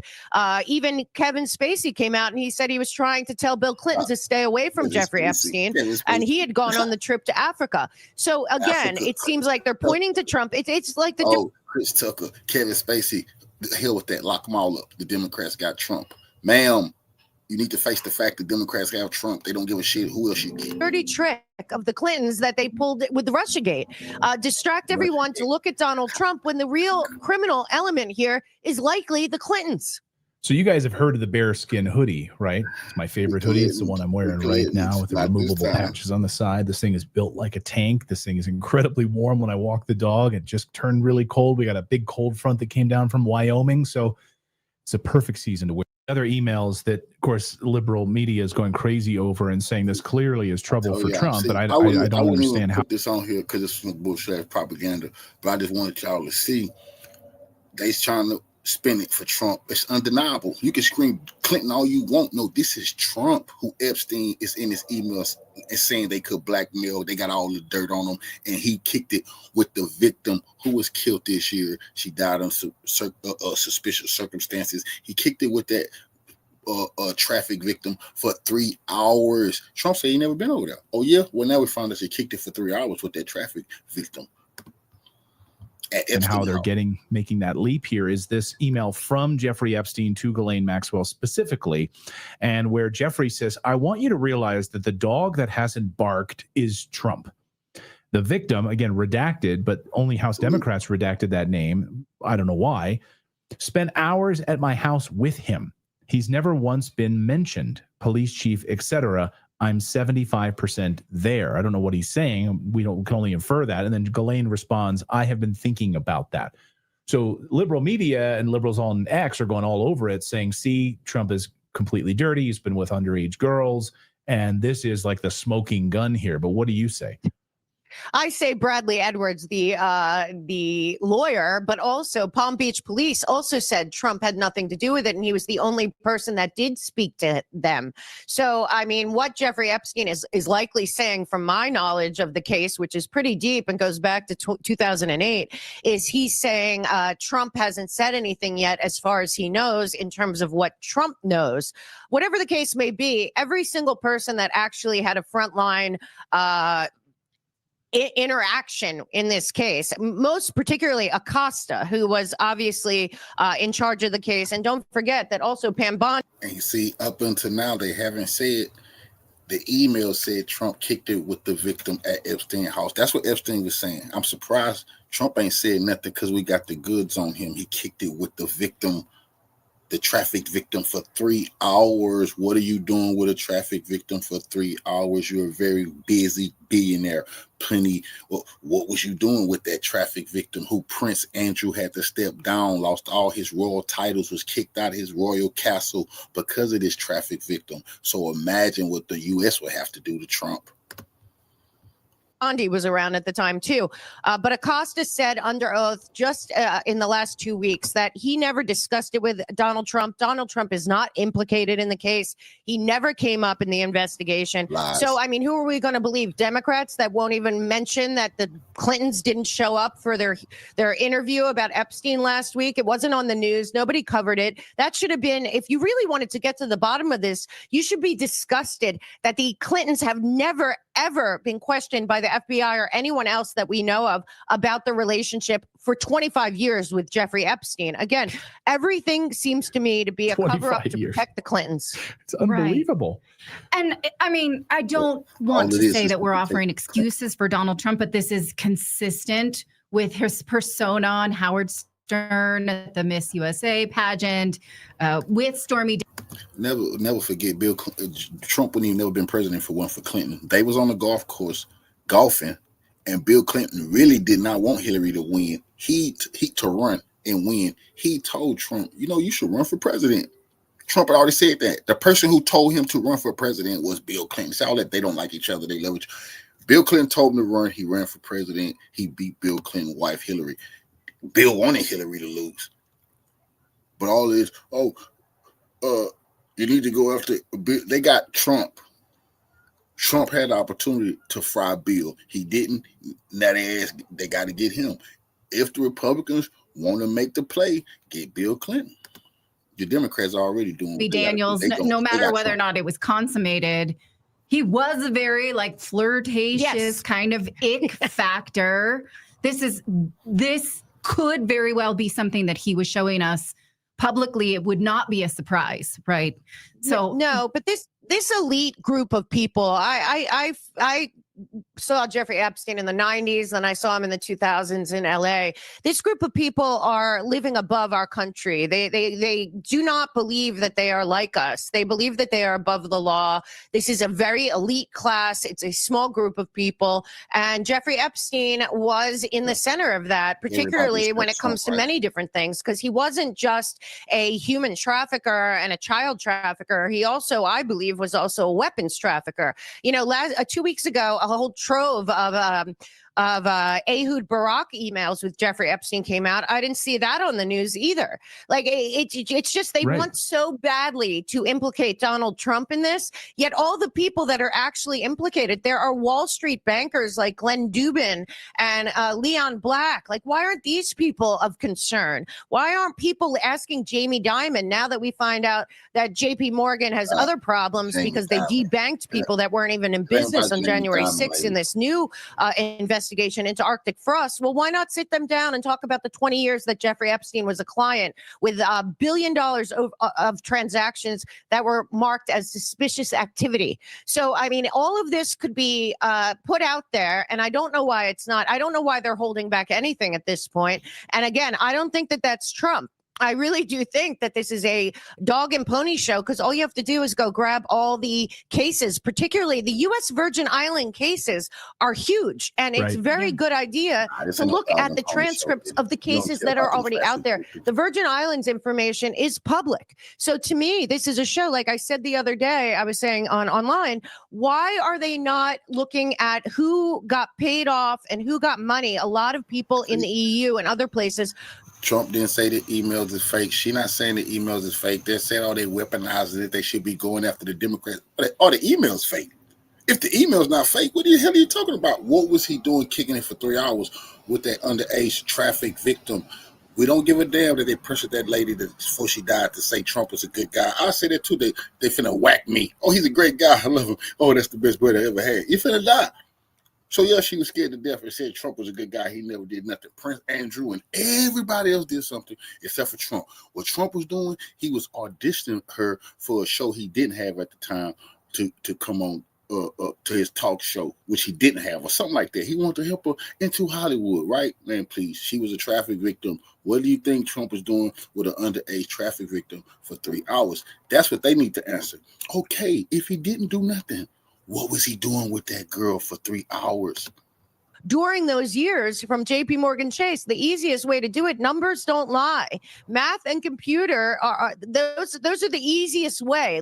Rather than speculation, let's go find out who he was paid. Right. Numbers don't lie. 3 hours. What the fuck was Trump doing with that underage, that young girl for 3 hours? He can settle this. He just come out and say, okay, I was at Epstein house for 3 hours with the same girl that brought down Prince Andrew. This is what I was doing with her. And just let the chips fall where it may. We might believe him. We might not. Paying him for what? Caitlin Johnstone pointed, we covered yesterday on the show, we had a reporter from Dropsite News on who's been dropping a number of key stories with publicly available information about Jeffrey Epstein's ties to intelligence.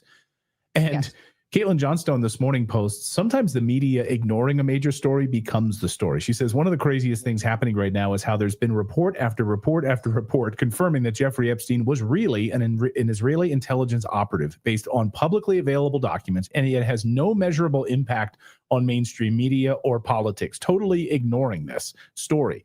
And then, I don't know why this is getting totally buried. No discussion about this whatsoever, and they just want to focus on what airplane flights he's had. If I may, we need to add that this person, this Israeli spy that was staying with Epstein, it happened after he had already been imprisoned and convicted for child trafficking, and the United States was tracking him, as Dropsite News points out, because we know this because Edward Snowden told us.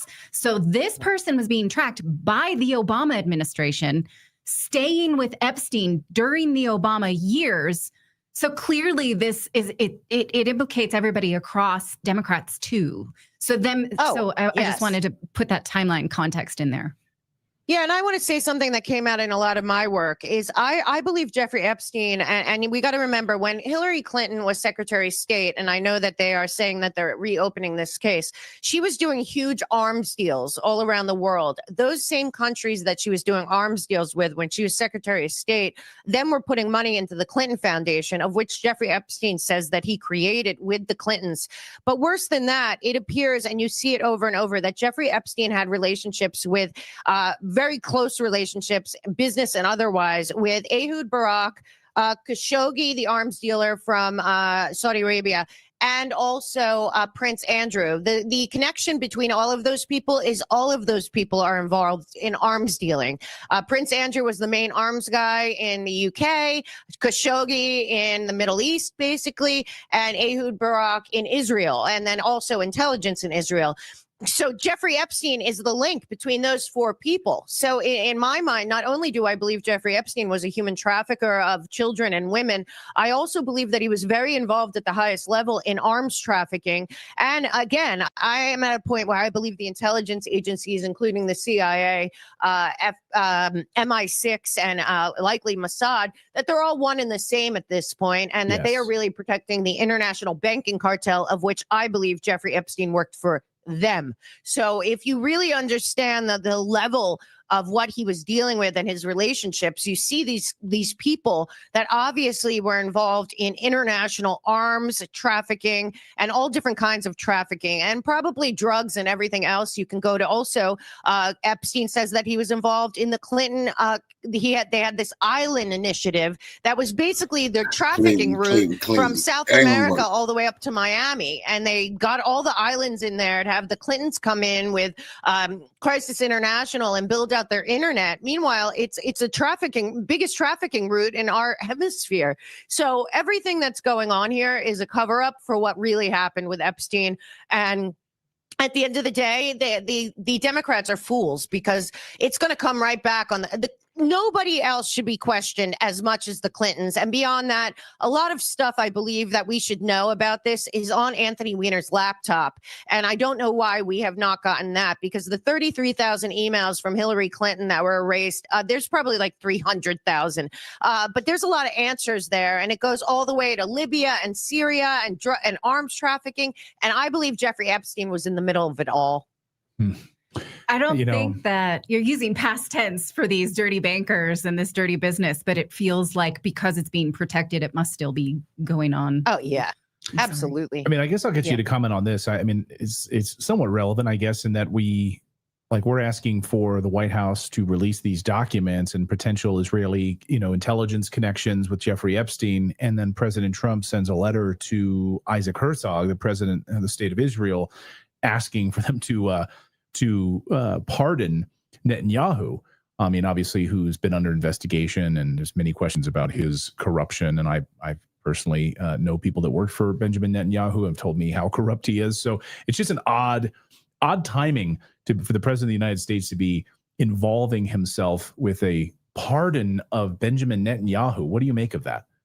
Well, when I first saw it, I thought, well, this is strange, because I've been hearing that the relationship between Netanyahu and Trump is totally fractured and no longer, working. But what it appears to me is that he wants to close the chapter for Benjamin Netanyahu and move forward with his plans with the Abraham Accords without him. That is what I see of this because of what I know on other levels. But frankly, it's terrible timing, first of all. Yeah. And second of all, it looks like he's protecting him. But frankly, I think that he's kind of saying the Netanyahu phase of Israel has to be over. And the case is take away his immunity, let him move on. And, if they want to go after him, fine. But to me, this is more of Donald Trump saying that Netanyahu will not be relevant going forward in what he's planning in the Middle East, particularly the Abrahamic Accords and what he's come to with the UAE and Bahrain and some of these other countries, that they want to move forward and Netanyahu is in the way. That's how I see this. I know it sounds totally upside down, but what I'm saying is I believe that the Netanyahu phase of running Israel has to come to a close for any kind of forward motion to be effective or happen. And that's why I think he's saying to pardon him so that he can move on and that we can get some new leaders in there that actually will work together towards peace and not endless war for profit. Interesting. Mel K, we knew we made the right choice asking you to come on today. Unbelievable. And we'll continue to watch this trickle of documents that Democrats release here. But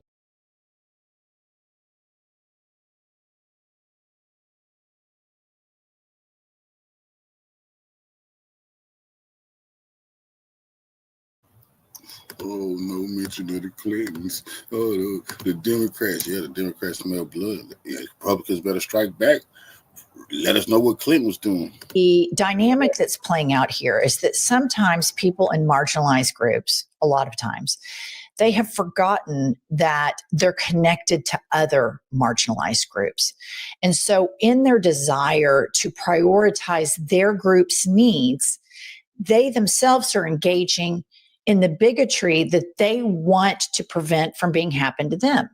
I'm going to give you an example of a person that does this. Of course, she's a complete nut. She should be in a mental institution. And naturally, she is the president's top shadow advisor. And of course, I'm talking about Laura Loomer. All right, go ahead and put this up. Laura Loomer tweets, "We love Trump, but we can all agree we need less Chinese and less Muslims in America. Most of those Chinese students are spies, and I've never met a Muslim who has been a net positive for America. I'll let you know if I find one. And Laura Loomer is a Jewish person who has sought safety for Jewish people in the MAGA movement, and she is one of hundreds of thousands that have done this. Mehdi Hassan replies the following. He puts in quotes, "I've never met a Jew who has been a net positive for America." Imagine if a top ally and advisor to Joe Biden had said that during his presidency. It would rightly have been the only story in the news, a huge weeks-long scandal, and Biden would have been forced to disown them. But not with Islamophobia. Our liberal media and Democrats have normalized and accepted Islamophobia from the right shamefully. And this is something that I think they're starting to find out. When you join a movement where the tent is that we welcome, if you're a Latino that wants us to dehumanize and separate other Latinos for their families, at some point those knives will be turned at your family. If you are a Jewish person that didn't notice all of the Nazi flags or the Nazi MSG rally, or the fact that Trump had dinner with Nick Fuentes and said that the people in Charlottesville, Jews will not replace us, and on and on. I could go on and on. And you're going to seek safety in these people. You have to realize at some point those knives are going to be turned at you. Laura Loomer has a very difficult time figuring that out. And the fact that she is so brazenly Islamophobic and that she gets so much cover from corporate media is just really appalling. And it makes me want to apologize to every American Muslim who has often seen that when they stand up for the bigotry against them, that it's not important, that it doesn't matter, that other forms of bigotry have priority over theirs. And I think the message that we try to embrace, that Pumps and I try to embrace, is that universal human rights are the only way that all of these things are connected, that none of us are safe until all of us are safe. Well, and Laura Loomer, let's be very clear. She has a press credentials at the Pentagon. She's the one that told Trump, fire certain national security advisors. And he's like, okay. And it happens. So she is not just a crazy, can't own a gun because of her mental health history, like Marjorie Taylor Greene likes to say. She truly is advising Donald Trump. And I noticed something about Laura Loomer. She is so Islamophobic, of course, but she was madder than a wet hen that the Syrian president went to the White House. And she blamed the people around Trump. She didn't blame Trump. That's my next tweet. Sorry. Let me show you right here. This is the point Pumps was making right here, you guys. Laura Loomer tweets, "Sometimes I feel like some of the people who work for President Trump deliberately go out of their way to sabotage him. Who said, let's invite the ISIS terrorists to the White House for a photo op in the Oval the day before Veterans Day? How many U.S. soldiers did Giuliani kill?" And here's what Laura Loomer hasn't realized, and a lot of other far-right Jewish groups that are seeking refuge with Donald Trump. He will pick you up and throw you under the bus so fast it'll make your head spin. He is transactional and power-oriented first and foremost. And at the end of the day, he is a white supremacist to his core. Uses Jew jokes for years, had Mein Kampf sitting on his nightstand as reported by his first wife. So to think that you're going to be safe around a man, because he thinks this kind of stuff, like, I'm going to go meet with Kim Jong-un and we're falling in love and we're writing each other's letters. And yeah, I'm going to meet with this former... Revolutionary salute to our brother Blockbuster for the donation to the war chest. Revolution is real life. Absolutely appreciate the love, family. Salute. Al-Qaeda and ISIS guy. And he likes to be provocative like that. He thinks it makes him look powerful, and he will throw everything that you've talked about prior to that in the trash. If you think you're safe with this guy, you are a dumb ass, period. And Jewish people that have been browbeating, not all Jewish people, I'm talking about far-right Jewish groups that have been browbeating the Mehdi Hassans, the Zoran Mamdanis, and do not link anti-Semitism to Islamophobia. are making a dire, dangerous, horrible mistake and are only contributing to anti-Semitism by not standing up against all bigotry because they're all linked. Well, and you have these same people, Elon Musk, he's a big anti-immigration guy. Meanwhile, he's an immigrant and does sick Heils. Like the hypocrisy. And I think it's just super important to remember Trump had the Qatar people on his plane for the first time ever on Air Force One. You had the leaders of Qatar. Well, we know that, they funded Hamas. He doesn't care. He doesn't care how many people's lives are lost. And the people in the cult, like Laura Loomer, are always going to apologize for his behavior. The Epstein files aren't on Trump. They're on Pam Bondi. They will never hold him accountable, ever.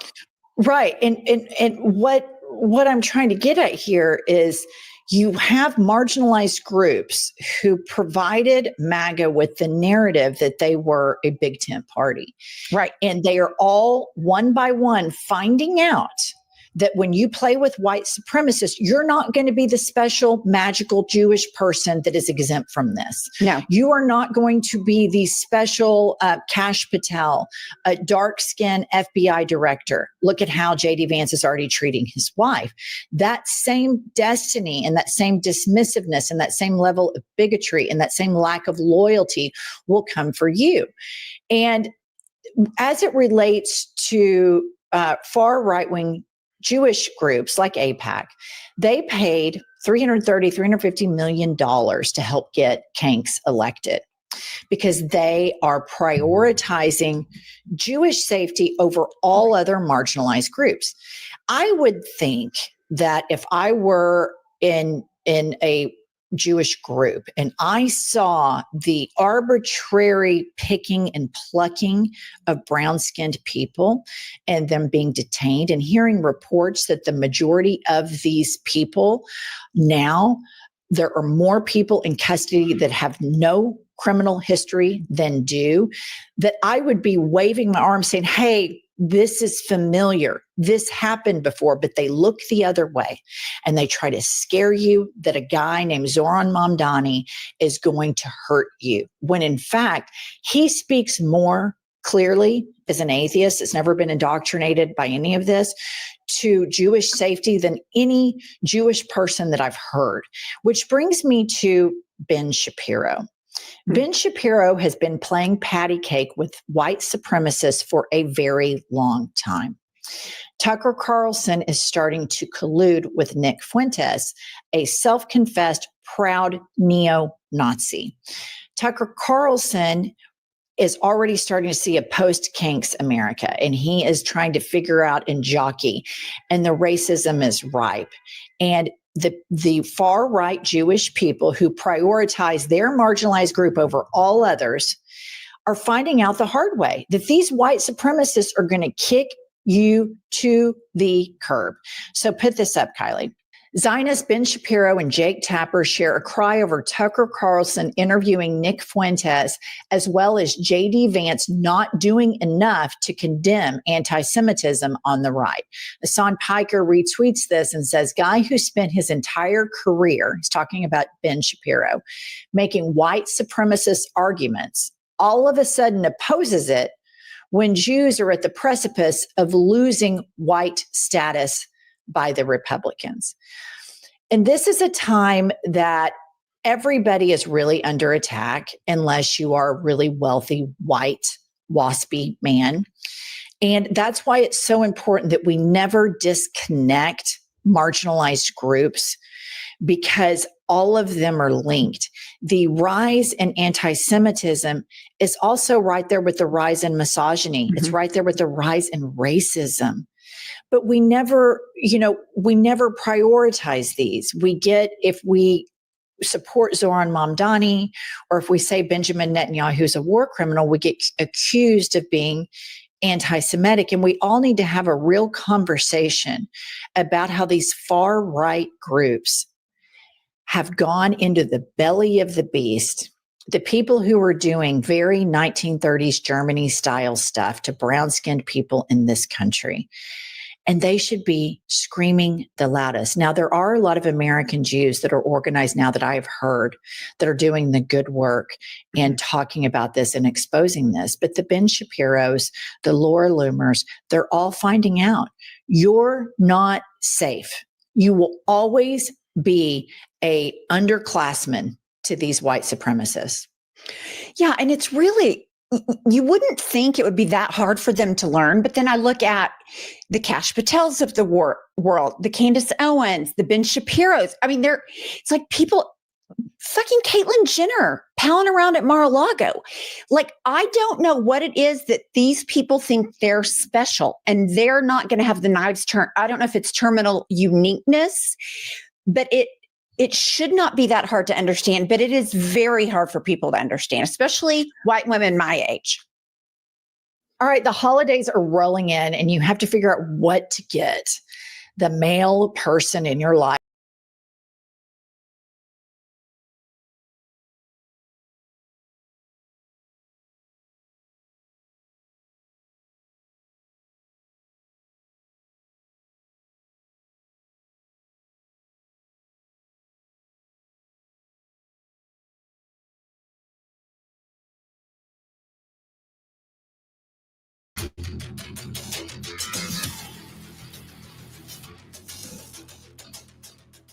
Welcome back to the channel, everybody, on this fine Wednesday morning following a great Veterans Day. Hope all you vets out there had a great day. Got yourself your free Applebee's. I was not expecting this morning to get absolutely blindsided by some of the craziest information we've ever had regarding the Epstein files. You didn't know, this just broke. The Justice Department just sent over thousands of documents related to Epstein to the House Oversight Committee, and the House Oversight Committee just released them. And who are they about? Yes, Donald Trump. And they are so bad. So bad. It's so bad. So that's what we're going to talk about in this video today. Again, buckle your seatbelts because it's about to be a wild ride. Don't forget to like, comment, subscribe. Helps the channel. Let's jump into this thing. So, yes, what happened? Well, as we know, the government is turning back on. Congressmen are coming back to work.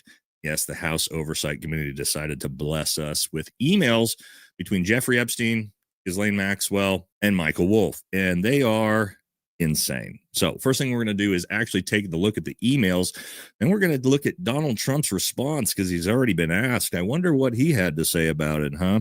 And then we're actually going to talk more about the release of the Epstein files. I actually have some inside information from Congress that I want to share with you guys about what's happening behind the scenes, because there's a lot of panic, intimidation, threatening, and scare tactics going on against some of the Republicans that are going to vote to release it right now. So let's look at the emails first. Yikes. And we'll talk about it. All right. First email from Maxwell to Epstein directly. We knew Maxwell sourced and facilitated the girls to the clients, right? She said to Epstein, I want you to realize that the dog that hasn't barked is Trump. Victim, and most people are saying, I believe, I don't know if it's been proven yet, this is Virginia Giuffre, spent hours with him. He has never once been mentioned, chief, etc. I'm 75% there. Whoa. Whoa. Ghislaine Maxwell talking about how Trump spent hours with an underage girl. That is not good for Trump. Again, this is hearsay, I guess you could call it at this point, between Maxwell and Epstein. But yeah, he's gonna be it's gonna be maybe they were playing checkers. Maybe Trump and young girls maybe backgammon. I don't know. She might have been too young for that, but who knows? We'll have to wait and see what his excuse for that one is. But let's keep moving. All right, so email traffic between Jeffrey Epstein and Michael Wolff. Michael responds to Jeff's email where he says, if we were able to craft an answer for him, what do you think it should be? Michael Wolff responds and says, I think you should let him hang himself. If he says he hasn't been on the plane or to the house, then that gives you valuable PR and political currency. You can hang him in a way that potentially generates a positive benefit for you, or if it really looks like he could win, you could save him, generating debt. Of course, it is possible that when asked, he'll say Jeffrey is a great guy and has gotten a raw deal and is a victim of political correctness, which is to be outlawed in a Trump regime.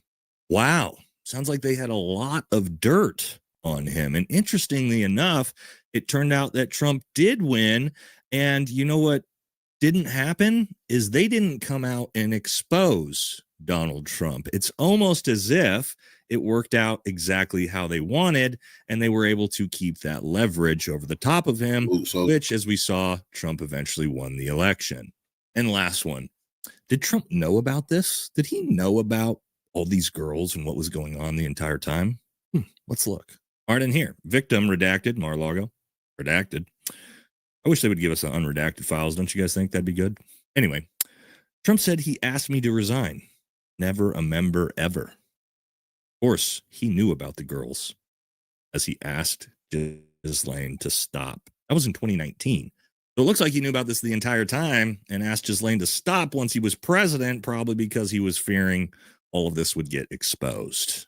So, yeah, that's not great. Now, maybe this is all just some big misunderstanding. Maybe there's a great explanation for all this. So, I mean, why don't we listen to what Donald Trump had to say himself about the Epstein files? Your Justice Department is also sending some of the Epstein files over to the House Oversight Committee today. Are you in support of them releasing all of them? Keeping it open. If they wanted to release, people shouldn't be hurt, but I'm in support of keeping it totally open. I couldn't care less. You got a lot of people that it could be mentioned in those files that don't deserve to be people, because he knew everybody in Palm Beach. I don't know anything about that, but I have said to Pam and everybody else, give them everything you can give them, because it's a Democrat hoax. It's just a hoax. The whole Epstein thing is a Democrat hoax. Oh, yeah. Well, duh, of course. It's just a Democrat hoax, right? I'm sure the Democrats created this huge hoax, put prominent Democrats in the files as well, like Bill Clinton, to be exposed to, because that makes a lot of sense. But yeah, sure. So again, our bad.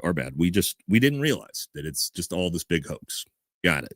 All right, guys, real quick, before we jump back into the video, we got an announcement from our partners over at Barbell Apparel, the makers of the world's most comfortable pair of jeans, and they're grab yourself some Barbell's jeans.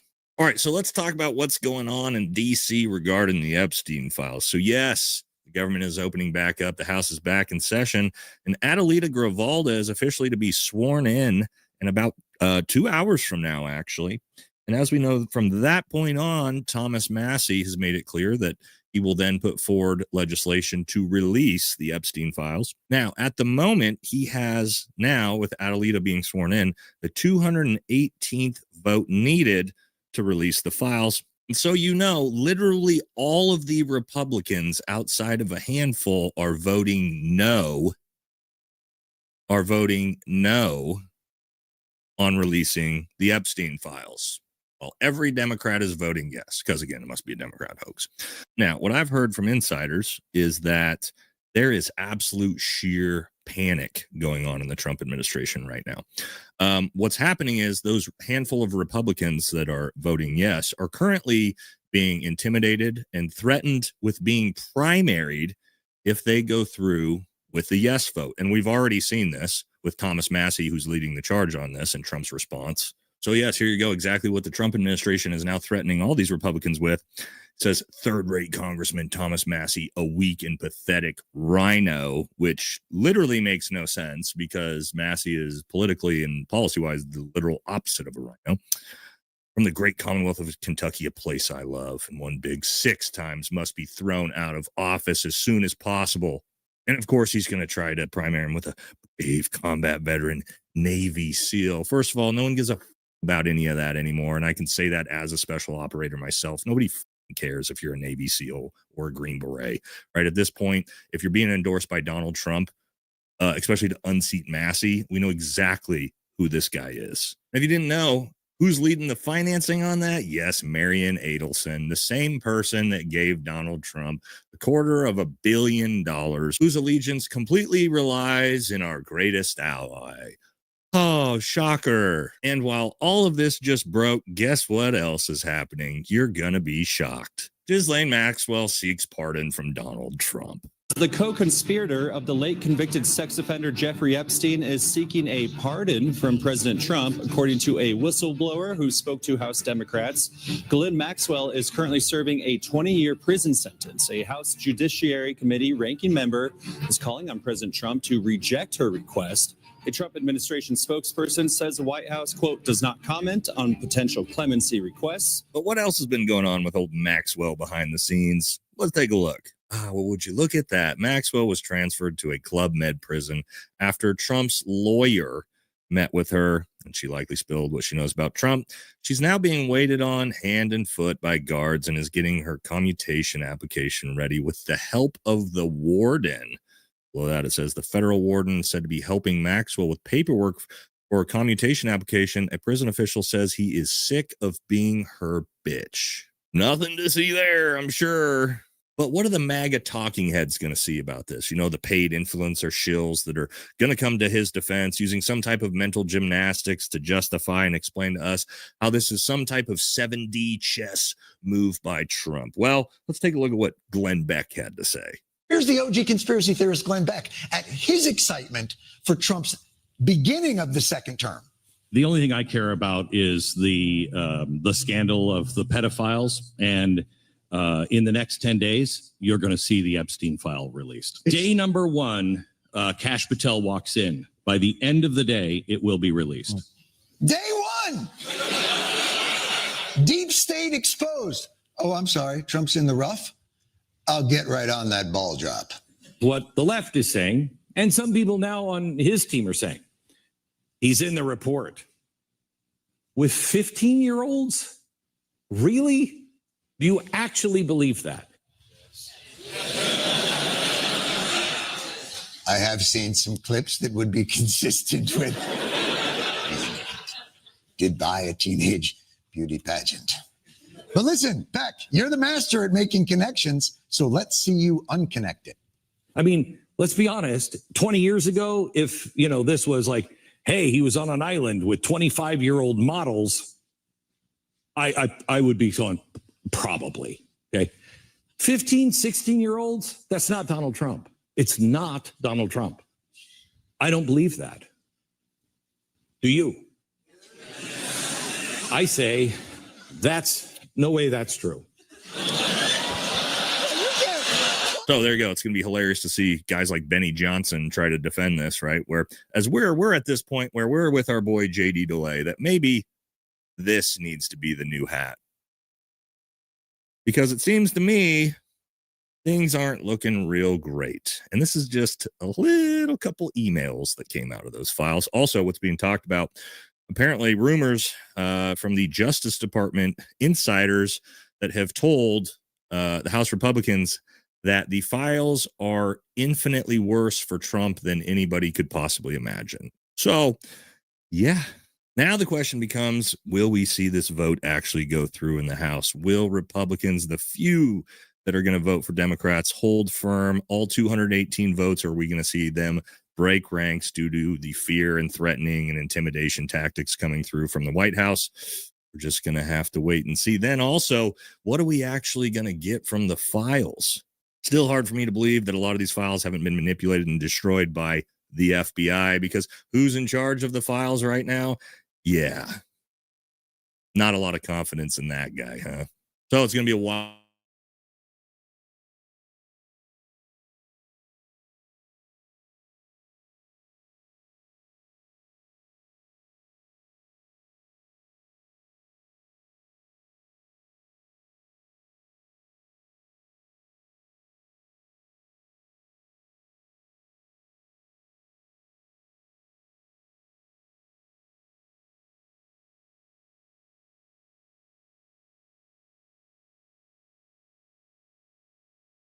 Forcing the release of the Epstein files by the Department of Justice. We turn now to look at a new series by Dropsite News looking at Epstein's ties to Israeli intelligence and how he secretly brokered numerous deals for Israeli intelligence. On Tuesday, DropSite revealed an Israeli spy stayed for weeks at a time with Epstein in Manhattan.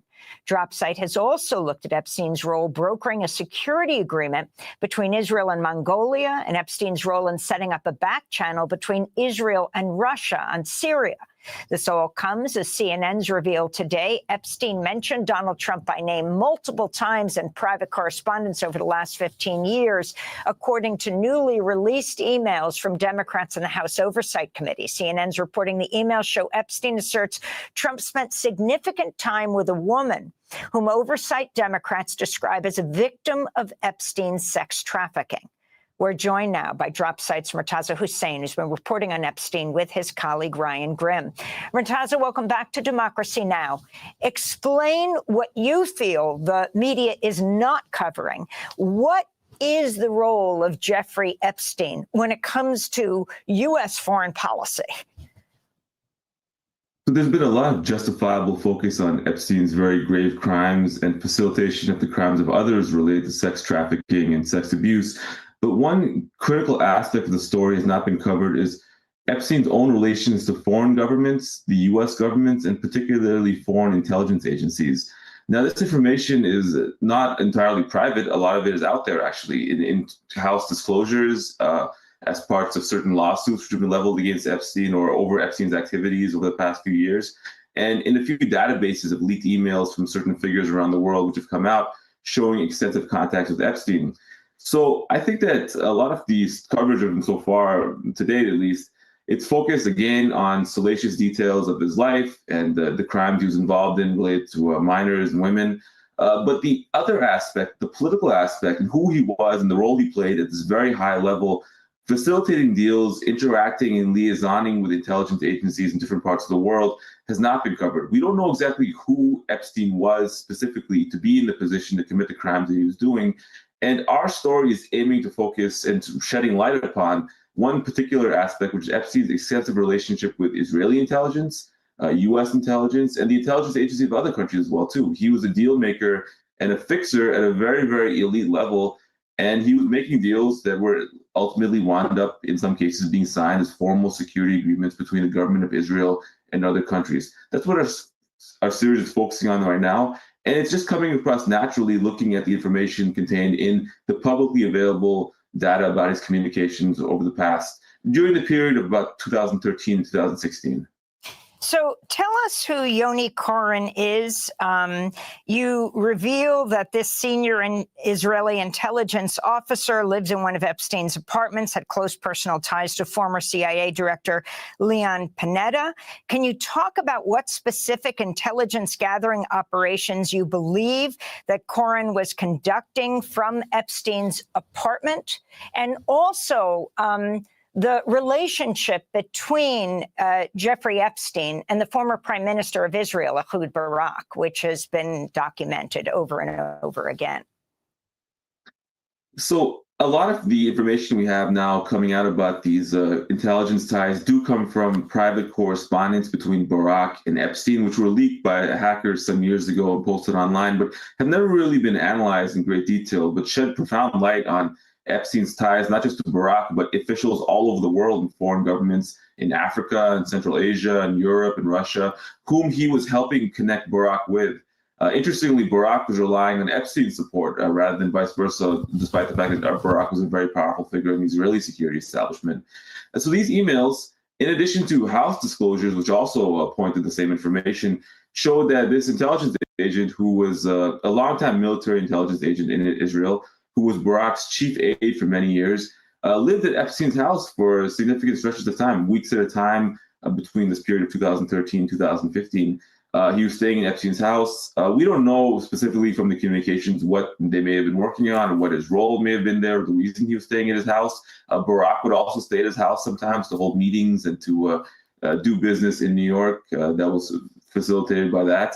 But we do see that they were corresponding. And at one point, Epstein does transfer money to Koren. And there is also communication between Barak and Koren in the inbox, which we believe is coded communication, perhaps referring to dead drops of information or something else in New York City. that they're engaged in. It's hard to tell because part of the reason that this correspondence is interesting is that we knew from the Snowden disclosures many years ago that Barack and Cohen were being surveilled by the NSA in New York around this time, or in the United States around this time. So whatever they were doing with Epstein or in his house in New York, amongst each other, with money, with sharing information or data or packages or something else, it was taking place in this period. And again, the interesting thing is that even if one would not look at the emails and keep those separate, this information is in the House disclosures. In Jeffrey Epstein's calendars, it's mentioned the Cohen's coming and going from his home and the day of his departure, that he was staying, how long he was staying for. So this is stuff that the media could be covering, the broader media could be covering.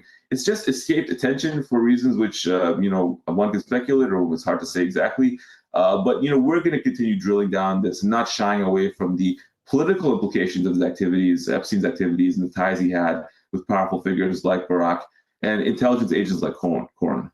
The leaked emails showed that the former prime minister, Ehud Barak, bookmarked a private initiative with Oracle's Larry Ellison.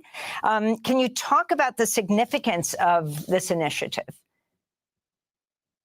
So what we saw from the email is effectively that around the time that Epstein and Barack were corresponding, that Cohen's activities in New York at Epstein's home were going on, Barack himself had gone on to have a separate meeting with Larry Ellison. Now, Larry Ellison is a very well-known pro-Israel donor. He's a billionaire, founder of Oracle. Currently, he's involved with his son buying up much of the American media. We've done other reporting on Ellison, drawn not from this database, but from a separate database of communications, which are also leaked and are posted on a website called the Distributed Denial Service, Denial of Secrets. And they showed that Ellison had been very involved with the Israeli government and other facets, helping, in a way, shape the American political system for Israel. He was helping vet political candidates at the behest of Israeli officials for their favorability towards Israel to determine who he give money to. So we don't know from the correspondence with Barack what he was discussing with Ellison at that time or what the private initiative may have been. There's no further, not everything was discussed by email. A lot of things were discussed by phone, so not everything is documented in that manner. But we do know that Ellison was very closely involved in promoting the perceived interests of the Israel in the United States at that time. And Barack was doing the same thing. And interestingly, Epstein was doing the same thing. Epstein was helping Barack facilitate Israeli interests around the world, different countries, helping him refine his pitches, connecting with people to help pursue, the geopolitical interests of the Israeli government. And this is all coming as for one parcel of that. And so at Barack's meeting with Ellison, one can imagine it would have something to do with the ongoing efforts he'd be engaged in. And the leaked emails showing Jeffrey Epstein and Barack securing a private meeting with Vladimir Putin in 2013 to orchestrate the removal of Bashar al-Assad. It didn't succeed, but in an email exchange, Epstein wrote to the former prime minister of Israel, with civil unrest exploding in Ukraine, Syria, Somalia, Libya, and the desperation of those in power, isn't this perfect for you? Barack replied, you're right in a way, but not simple to transform it into a cash flow, a subject for Saturday, Ehud Barak wrote. Can you talk about, as we wrap up, that relationship between Jeffrey Epstein and Ehud Barak attempting to profit from the war in Syria? Well, that email that you just read out is a very important email because it kind of explains the broader thesis that Epstein and Barack have been operating under and what they've been doing exactly. They've been going around the world Epstein had been pitching Barack as someone who could solve the security problems of different countries and introducing him to powerful people in these countries. We're going to cover more of those in the weeks and months to come. And telling them that Barack, through his connections with the Israeli intelligence and Israeli intelligence-linked surveillance technology firms especially, could help introduce them to these countries, embed them, and then later sign formal deals with Israel. We did a story about this, how it manifested in Cote d'Ivoire, also Mongolia. In this tie with Russia, it's very fascinating because Epstein was the one who's arranging a back channel between Barack and Putin to discuss this deal to remove Bashar al-Assad and replace him with putatively, a pro-Russian dictator who Israel was also okay with. That didn't come to pass. But I think that the interactions show a tremendous access that Epstein enjoyed, not just to Israeli officials or U.S. officials, but also to Russian officials. He had the ability to get meetings with Putin. He met with Putin himself. on numerous occasions, according to his own correspondence. And, that is something that, how did that come about? What was the background behind that? We don't know. But we do know that at the very least, Epstein was somebody who considered himself to have the ability to access high-level Russian officials. He claimed in the emails, as I mentioned, that he met Putin or Putin asked to meet him. That's Epstein's own depiction of the interaction. But he did absolutely have the juice to get Barack in the room with Putin. And the funny thing is that Barack had to rely on Epstein for that, to create that back channel. It shows the tremendous influence and power that Epstein had, which does not really, we have not had a full accounting of that. That has not been accounted for in our public understanding of this case. We hope to shed more light on that in our own reporting, but we need the government, we need other news outlets to pay attention to this and put together the pieces of who Epstein was and the role he played as an international deal maker. Murtaza is saying, I want to thank you for being with us, national security reporter at Dropsite News. We'll link to your new articles about Jeffrey Epstein's ties to Israeli intelligence. Thanks for watching Democracy Now! On YouTube. Subscribe to the channel and turn on notifications to make sure you never miss a video.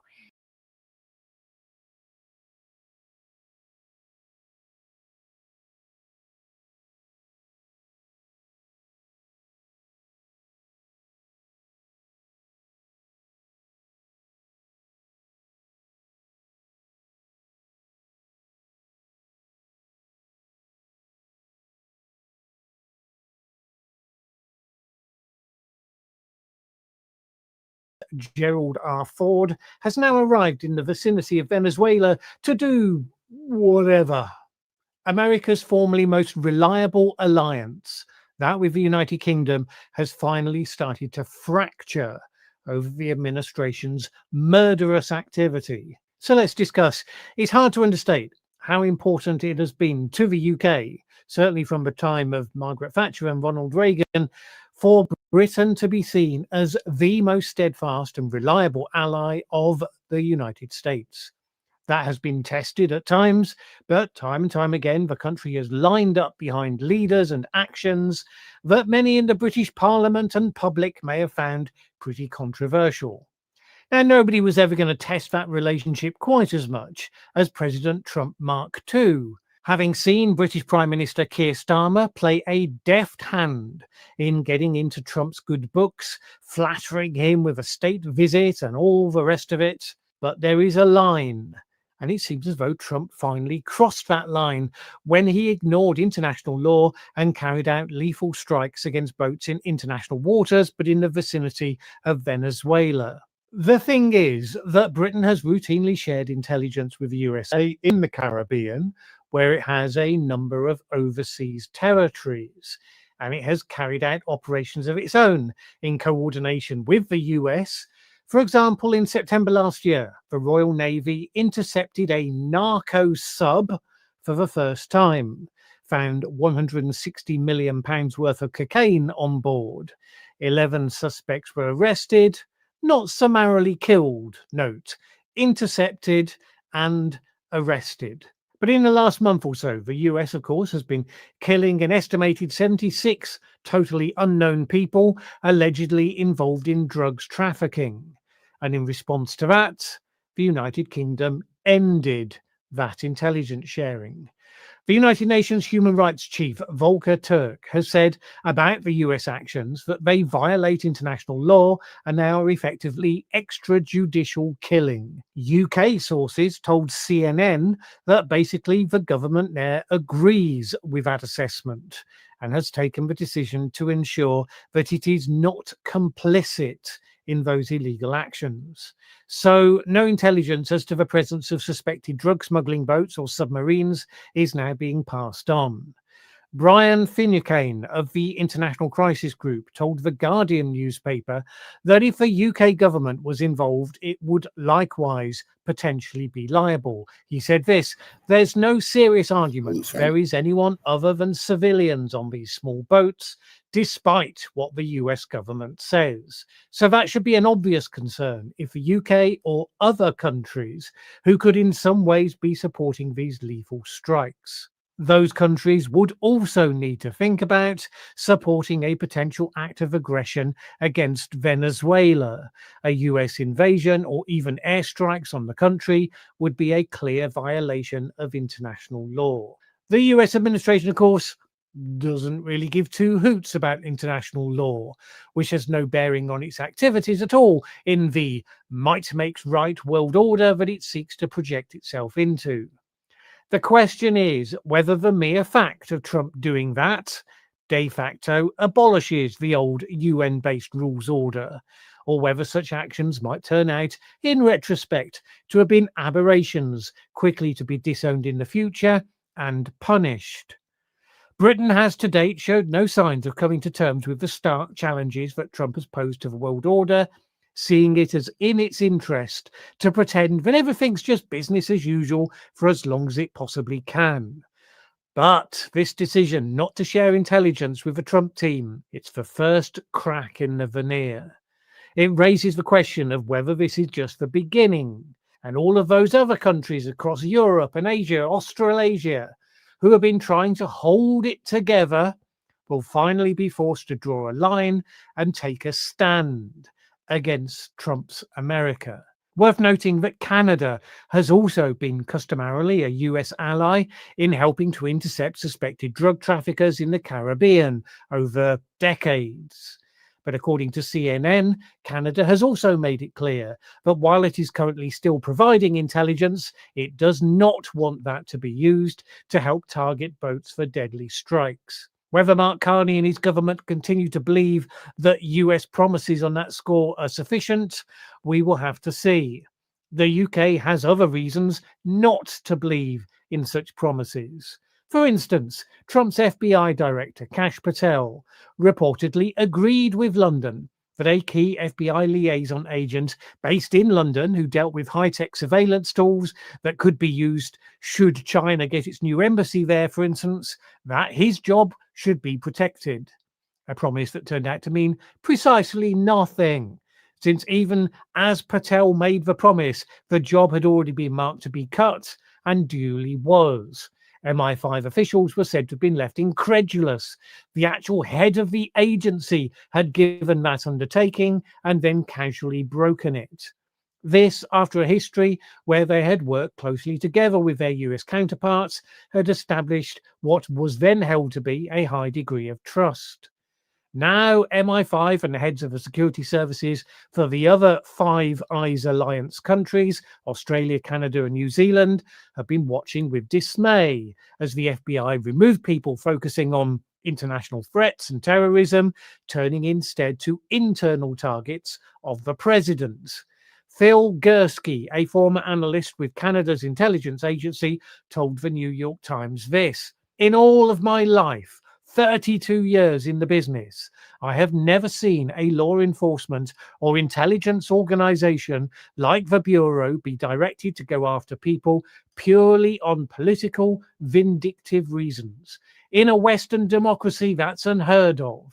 It's every day in Russia and China."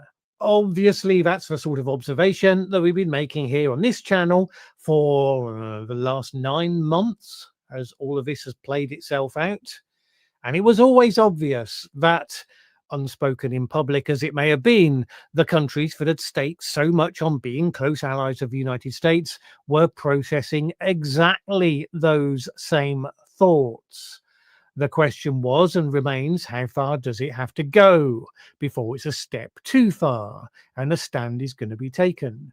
Will that step too far come with whatever happens next in Venezuela? Because yes, with the arrival of Trump's largest aircraft carrier, the expectations of the Maduro government and a few other people besides are that a major attack may well be imminent. Maduro has accused Trump of having imperialistic aims to force regime change, not just, as claimed, to interrupt illegal drug trafficking. So he has been preparing his own armed forces to respond should that attack turn into reality. Now, whether that's got much of a chance of slowing the US down, if it actually comes to a straight fight, remains to be seen. But military capabilities, particularly of dictatorial regimes, are often bigger in theory than they are in practice. So widespread is corruption in fields such as arms procurement and maintenance. An attack on land against Venezuela would, of course, be an even greater violation of international law. The United States would shrug that fact off probably as easily as it does for blowing up boats of unknown people. But it would be exciting if it turned out that the International Criminal Court ended up, let's say, indicting the President of the United States and his Secretary of War in that instance for war crimes. The US is not a signatory to the ICC. It would attack it and sanction its judges as it did when they did the same to Benjamin Netanyahu. But many countries where Trump would travel would indeed be signatories. In theory, they would be obliged to arrest the president to turn him over to The Hague. Yeah, in practice, not a single one of them would dare to try that. And indeed, they might end up all one after the other, ending their association with the ICC so as not to provoke the president's displeasure, because that's how it seems to work in the current world. International law that says you do not blow up civilians just because you can, that gets ignored with impunity. The power of and enthusiasm for inflicting pain by the United States president is much more the reality that everyone is dealing with, until that line that must exist gets crossed. And it seems for the UK and Canadian intelligence services that already happened. Does it escalate in short order, or does it remain just one of those little difficulties on the fringe that remains under the carpet, no one commenting on them? Because after all, they can say they never talk about intelligence matters. On the current direction of travel, you'd have to predict it's really probably only going to be a matter of time. And what happens then is going to get very exciting indeed.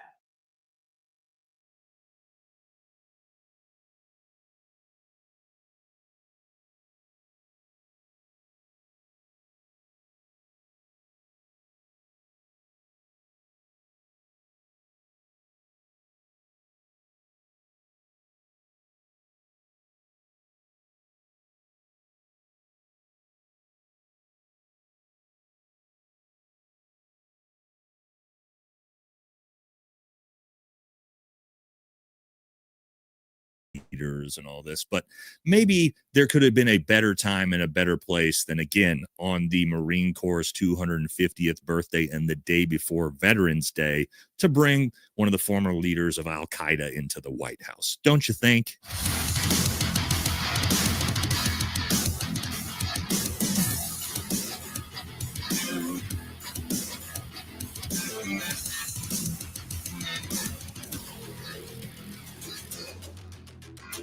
Welcome back to the channel, everybody, and I want to wish all the service members out there, past and present, a happy Veterans Day. Thank you for your service to this great nation, regardless of what you did, how long you served, what your MOS was. You raised your right hand, you signed on the dotted line, you serve your country honorably, and for that, you are a hero in my book, and I respect the hell out of you. But you know who doesn't respect you at all? Yes, President Donald J. Trump, who made the decision that yesterday on the Marine Corps' 250th birthday and one day before Veterans Day to literally invite one of the former leaders of Al Qaeda into the White House so they could have a cutesy little meet and greet, and President Trump could fawn over what a great guy he is. It's so obnoxious and so disrespectful to all the global war on terror veterans that it almost feels intentional. So we're going to talk about old al-Sharar here, the current leader of Syria, or as we're going to call him in this video, al-Jilani, which was his name when he was one of the leaders of Al-Qaeda. You know that organization that we say is responsible for 9/11? Yes, in the White House. A fun little meeting. So don't forget to like, comment, subscribe. Helps the channel. Let's jump into this thing and talk about why so many veterans, especially global war on terror veterans, are so pissed off about this. So yes, al-Jilani, the former leader of the Syrian faction of Al-Qaeda, responsible for the deaths of tons of American soldiers, so much so that the U.S. government had a $10 million bounty on his head was paraded into the White House, and this is what Donald Trump had to say about him. He's a very strong leader. He comes from a very tough place, and he's a tough guy. I liked him. I get along with him, the new president of Syria. And we'll do everything we can to make Syria successful because that's part of the Middle East. We have peace now in the Middle East, first time that anyone can remember that ever happening. Okay, so just so everybody knows, there's no peace in the Middle East. The United States is currently bombing the shit out of Somalia. The ceasefire is being ended about every 12 minutes. So no, this is not a thing. I have confidence that he'll be able to do the job, absolutely. So as you heard there, Donald Trump thinks Al-Jilani is a great guy, and he likes him a lot. Again, on the 250th birthday of the Marine Corps, with a guy who's responsible for a ton of Marine deaths. Now, before we get into his 20-year terrorist backstory and talk about why he was installed as the leader of Syria, you're going to be shocked to find out who put him there. First thing I want to address is all of the Fox News Republicans and all the Christian Zionists out there who've been in absolute hysteria over the fact that Zohran Mamdani, an Indian guy, just won the mayor's race in New York. Oh, how could you? How could you? While Donald Trump is parading one of the leaders of Al-Qaeda, the group responsible for 9/11, throughout the White House. Where's the outrage, guys? It kind of feels a little bit fake now. What happened to the Islamophobia, guys?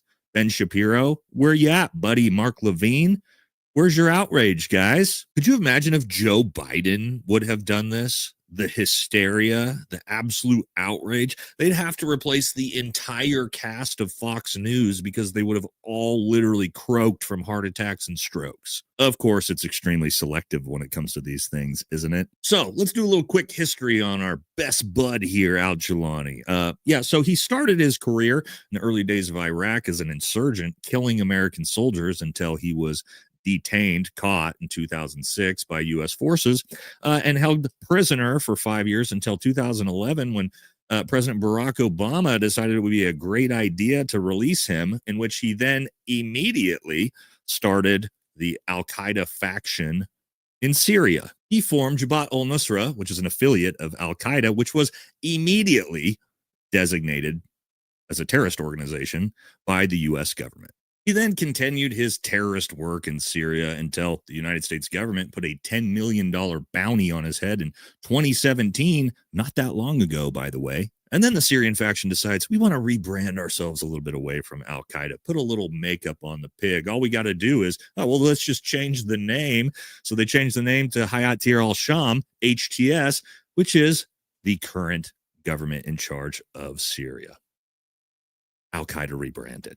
Now, I get global diplomacy and meeting with world leaders and all this, but maybe there could have been a better time and a better place than, again, on the Marine Corps' 250th birthday and the day before Veterans Day to bring one of the former leaders of Al-Qaeda into the White House. Don't you think? So how did this former leader of Al-Qaeda find himself in charge of Syria and becoming one of Donald Trump's close friends? Well, let's walk our way through how we got here. So Syria went through a brutal 12-year civil war with a ton of different factions, resistance forces, insurgencies, such a cluster to the point that at one point, the U.S. Department of Defense and the CIA were actually arming two different groups that were fighting each other.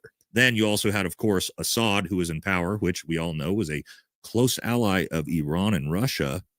Well, that civil war boiled over when Turkey and, somebody else in the region that might be our greatest ally, decided to support, fund, and help HTS overthrow the government of Assad. And why would they want to do that? Well, because Turkey and somebody else really wanted to create a lot of buffer space between themselves and Iran.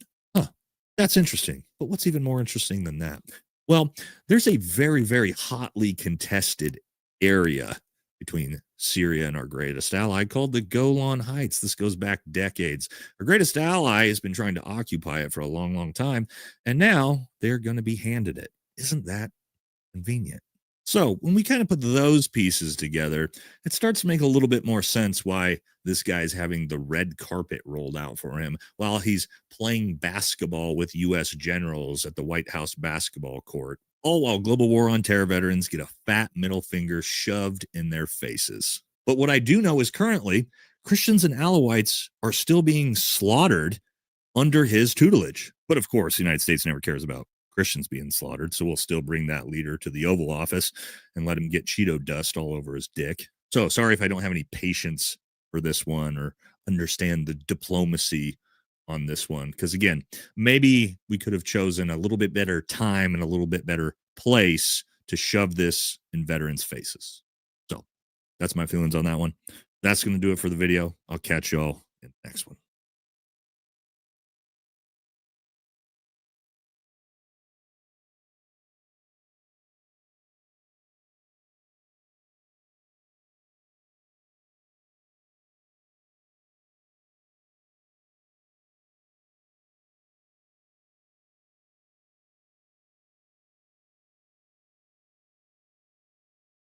Al-Qaeda leader, now known as Ahmed al-Shara, the current president of Syria, formerly known as his nom de guerre, al-Jalani. So he made a historic visit to the White House yesterday, first time ever by a Syrian head of state. So extraordinary. This guy just, I think, less than a year ago was a designated terrorist with a $10 million bounty on his head. Now he's hanging out in the White House, warmly greeted by Trump, playing basketball with former commanders who were previously out trying to kill him. Let's take a listen to Trump here, D1, getting asked about his past and how he squares that with their now friendly relationship. You can expect some announcements on Syria. We want to see Syria become a country that's very successful, and I think this leader can do it. I really do. I think this leader can do it. And people said he's had a rough past. We've all had rough pasts, but he has had a rough past. And I think, frankly, if you didn't have a rough past, you wouldn't have a chance. He gets along very well with Turkey, with President Erdogan, who's a great leader. Erdogan's a great leader. So he says, people say he's had a rough past. We've all had rough past, Sagar. And Yes. then he goes on to say that quote unquote rough past of being an Al-Qaeda terrorist, that actually may help him in his leadership. He gets along with Turkey. He says you may need that kind of a rough past to be in this position. I mean, just absolutely insane. And I have to point out that this comes at a time when a lot of people on the right, including Trump, are out there shrieking about Zoran Mamdani is a jihadist and he's an Islamist and he's going to implement Sharia law in New York City. And you have a literal former terrorist being welcomed into the White House and gaining sanctions relief and scoring new military partnerships, et cetera, et cetera. That's a good point. I hadn't put that together, but you're absolutely right. I mean, it's just one of the most depressing things for anybody who lived through the war on terror. I mean, I can't imagine, yesterday was the birthday of the United States Marine Corps. Imagine being one of those Marines who served in, what was it, Al-Anbar province in Iraq, and you're fighting Al-Qaeda, literally guys like Jalani and his entire crew who blew up your friends and who you had to try, and to be back at bay, and you're desperately trying to stop the rise of these jihadists, and then to see him come to the United States of America and to put a suit on, and everybody is just laying out the red carpet for him. And let's all remember why. It's because he's pro-Israel. That's the only reason, okay? That's the whole ball game, is because he was pro-Israel. Also, it really does validate a lot of the whole Al-Qaeda is CIA stuff from the 2010s, which I'll be honest, I dismissed. But at this point, I mean, how else can you explain David Petraeus being like, I worry about how you sleep at night, the former CIA director, when he did that interview with al-Shara. And now put D2 up here, for example, on the screen, like these, meetings that are now happening with that's Brian Mast, who literally got blown up by the Taliban, meeting as the head of the U.S. Foreign Affairs Committee with al-Shara, like here in Washington, like seeking sanctions relief. And by the way, they actually got it. I think he should have worn his IDF uniform for this photo op, personally. That would have been more appropriate. It's definitely true, because again, like that's the whole thing. And look, I'm not above making peace with enemies. In fact, I think it's not really, if we don't do it enough, in terms of diplomacy. So this isn't really about him. per se. It's more about how bullshit the entire war on terror was. And like, that is where they hate us for our freedoms. We have to eradicate them. And this time around, oh, now it's all realpolitik. It's like Assad, bad. Why? Assad hated Al-Qaeda. Assad hated ISIS, but he was bad and he was scary and pro-Russia. This guy is pro-Israel. And so you're like, oh, okay, well, as long as we can do I guess we can do business, I mean, right? That's the part really where I'm the like, important God, this part. is ridiculous. That's Like, really the important part here is, you know what, I support sanctions relief on Syria. I think it's, you know, I think it sucks we had sanctions on them I think our whole policy towards Syria has been abysmal. It has immiserated the Syrian people. It has destabilized politics across Europe, created this mass migration crisis. I mean, it's been horrible. I've been to Syria. Syria is a beautiful country with an extraordinary culture and extraordinary history. And so it's heartbreaking to watch what has been done to that country with our assistance and our backing. And you're absolutely right that like the most, you know, sort of conspiracy brained takes about our involvement in their civil war and why we were involved and who we were backing. Yeah, it's hard to deny. And, you know, some of that, like the veracity of some of what was being suggested there, it certainly looks like they were more right than they were wrong. But the real point here is that next time, and it's already happening, you know, Maduro, oh, he's a drug trafficker and he's a terrorist, he's harboring Hamas and he's Iran and he's Hezbollah and whatever. Like, they just make this shit up. The terrorist designation is the fakest thing on planet Earth. This man who just got sanctions relief, and we're setting up some military situation in Syria with him, and we're doing all these deals, and, you know, we're besties with him now. A year ago was a designated terrorist with a $10 million bounty on his head. Terrorist just means somebody who we don't like at this moment. We do deals with all sorts of bad guys around the world. Look at our friendship with Saudi. Look at our bestie Netanyahu, who is the biggest terrorist on the entire fucking planet. No doubt about it. And that is our bestie who we back up and support and arm no matter what.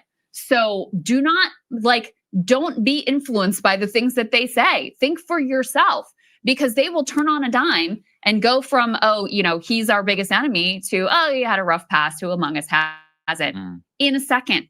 That's the thing to really understand, is just how fake and invented all of this is. And not to say, I mean, Jelani genuinely was like trying to murder Americans. I mean, actually, yeah, like, for real. I'm not trying to whitewash his past. I'm just saying who we label as a terrorist versus who can be our best bud.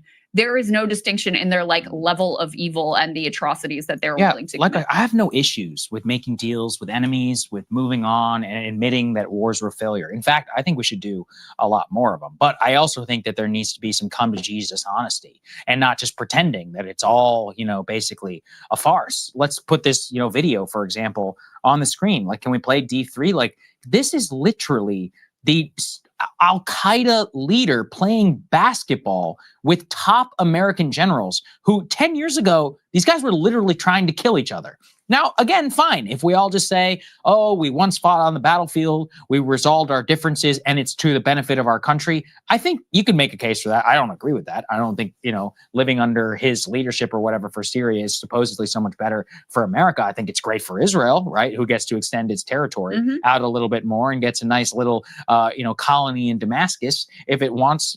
If we want to be honest about that, like, I guess, right? But yeah, this guy is part of the greater Israel project. Literally, yeah. That's I mean, why we're friends with him now. Exactly. That's the part which is driving me insane. Put the next one up there, D4, just to show you. Again, like, this was literally like a year ago. This was his $10 million bounty, reward for justice, as a member of Al-Qaeda in Syria, and who long history of fighting U.S. service members. All of this, just what it puts together for me, is how fake so much of it was. Is, oh, we have to, you know, to the bitter end, we have to fund all of this. We have to make sure, you know, that the moderate rebels, which were Al-Qaeda, which will take over. That's literally what they said, you know, and I believed it. I'm serious. I really did. I was like, look, you know, he's a bad guy. I really believe it. I said, Assad, he's a bad guy, drops barrel bombs on children, you know, so awful. We should do something about it. But look how it ended up. You know, it's like, it becomes just like some pro-Israel colony in Syria. Well, and yeah, it's and like and there's tons of like retribution killings of course there minorities are. that are going on right now Right. against the Alawites, against Christians, against the Yes. Druze that are happening right now. Now, what Al-Jawlani says is like, oh, well, I don't really have control over. This is his outlet, his outfit, HTS. Like they're the ones who are committing these atrocities and retribution killings against minorities within Syria, which has a diverse population with a lot of different backgrounds.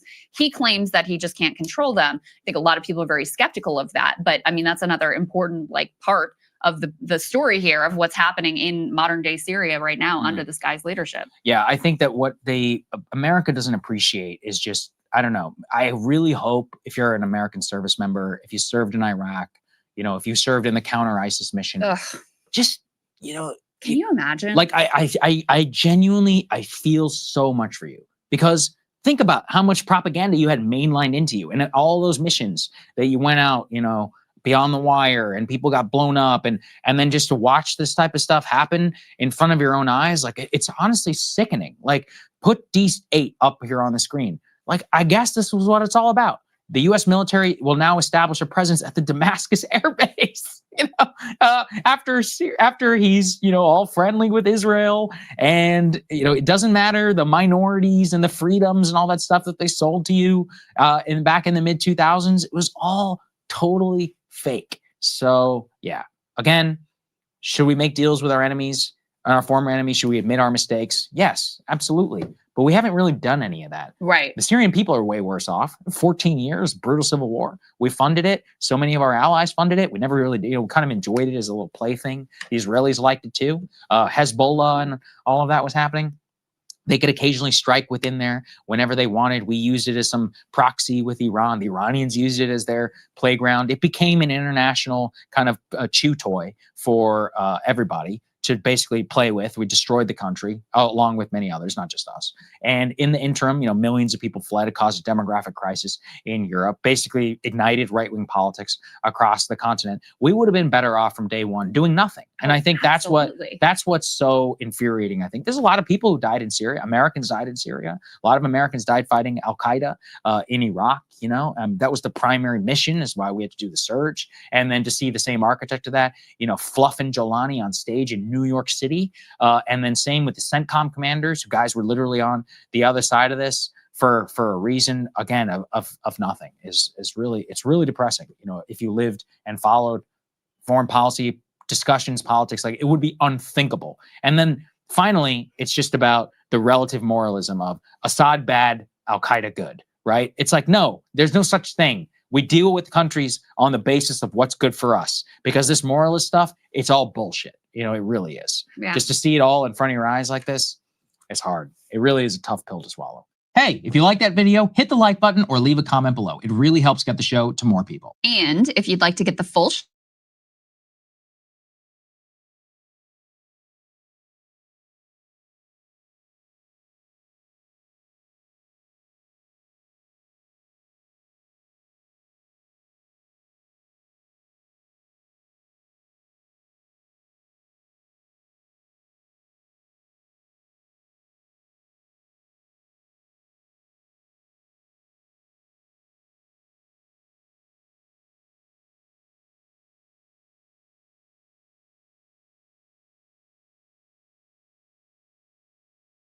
Turns out that Ukrainian dictator Zelensky and his inner circle are wildly corrupt. Who could have seen this coming? Oh yeah, we did years ago on this show. The lavish cars we reported on, the homes they were buying with oceanfront views. We covered all of it. No one did anything about it. No one did anything to stop it. Well. Turns out someone is finally trying to stop it, at least. Word this morning that Zelensky's business partner and his justice minister and many other allies close to Zelensky have been implicated in a massive money laundering scheme using U.S. tax dollars meant to defend their energy infrastructure. Shocking. They found bags of dollars and euros. Estimated they stole more than $100 million US. Look at these, all nice. They stole 100 million. Zelensky stole 20, 30 billion. But this is the type of bread the U.S. is handing out around Ukraine. This didn't come from no goddamn bank. The Bank of Atlanta, look, the Bank of Kansas City, but then they just shipped it. But so what it go to show you, it didn't come out of any Ukrainian bank. They did not go to a Ukrainian national bank, and then these funds was released to Ukrainians to handle business. This show you, this say Atlanta. This bottom one say what, Kansas, this is from Kansas City. So the money we sending them, U.S. giving these people bags of cash. What the hell you thought they was going to do with that? Nicely wrapped and shrink wrapped US dollars, all sent to Ukraine. You can see where it's even coming from. Atlanta, Kansas City, Federal Reserve, like just shipping it out to them. Okay. So I just want to read from the report this afternoon and quote it specifically. Ukraine's top anti-corruption authorities on Monday searched properties linked to senior government officials and a former business partner of Vladimir Zelensky as part of a sweeping investigation into alleged graft in the country's energy sector. News of the probe came amid escalating Russian aerial assaults on Ukraine's energy infrastructure that have led to rolling blackouts and growing anger at Ukrainian authorities for failing to protect power facilities. If only they had money in which to protect these power facilities. Oh, wait, they did, but they stole it all. The alleged scheme involved kickbacks from contractors hired to build fortifications to defend energy infrastructure against Russian missiles and drones. So they were hired to protect the citizens from these rolling blackouts and the problems with the energy infrastructure, but they stole the money instead. It will add to concerns among Ukraine's chief partners that the country needs to tackle graft as it seeks billions more dollars in Western support for its war effort and economy. Yeah, you think? Oh, so you want us to send you more billions, yet you're stealing our money, putting it in your pockets, hundreds of millions of dollars just in your multiple homes, shrink wrapped, I guess, in your closet so that you can take these lavish trips and buy things overseas, buy houses in Spain, Mallorca, wherever else. It's unbelievable. So what's amazing is that Ukrainians have been dealing with these rolling blackouts. The money was supposed to help them stop any of these blackouts. In other words, these corrupt officials stole money that was meant to keep the lights on for its citizens. They don't care, because these are the same scumbags, by the way, that will round up young men, throw them into paddy wagons, and drive them off to the front lines of a war that they're not prepared to fight, nor do they want to. And then they'll be killed, thrown into the meat grinder, because they don't care. They don't care about Ukrainians at all. They care about lining their own pockets. Oh, and by the way, you want to join the EU? No, we've nipped our corruption in the bud. Sure you have. So the most corrupt government in all of Europe wants to join the European Union. But honestly, this is our fault in the United States for funding these corrupt bastards in the first place. We've known that Ukraine is the most corrupt country in Europe. Remember back, by the way, when Congress wouldn't vote to allow us to audit all of that money that Biden and the Democrats were sending to Ukraine and the neocons. So Congress was trying to step in on this and trying to push forth an audit. I remember it. And they voted against it. Here it is. House GOP breaks with Democrats over audit of U.S. funds for Ukraine. Rand Paul wanted to audit.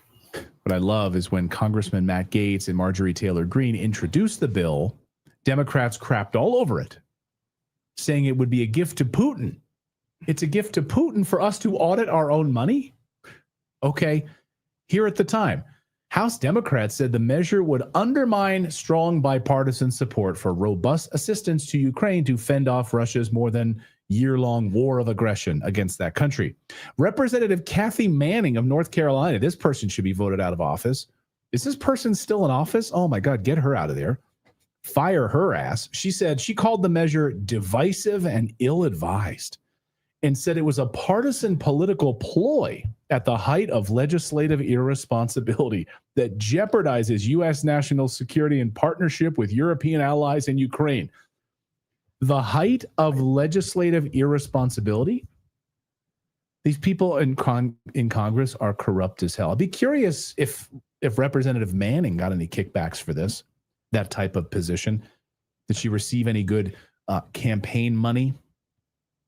because all of this corrupt money was flowing from Democrats through USAID and all of these NGOs flowing into Ukraine, flowing right into the back pockets of these corrupt Democrats.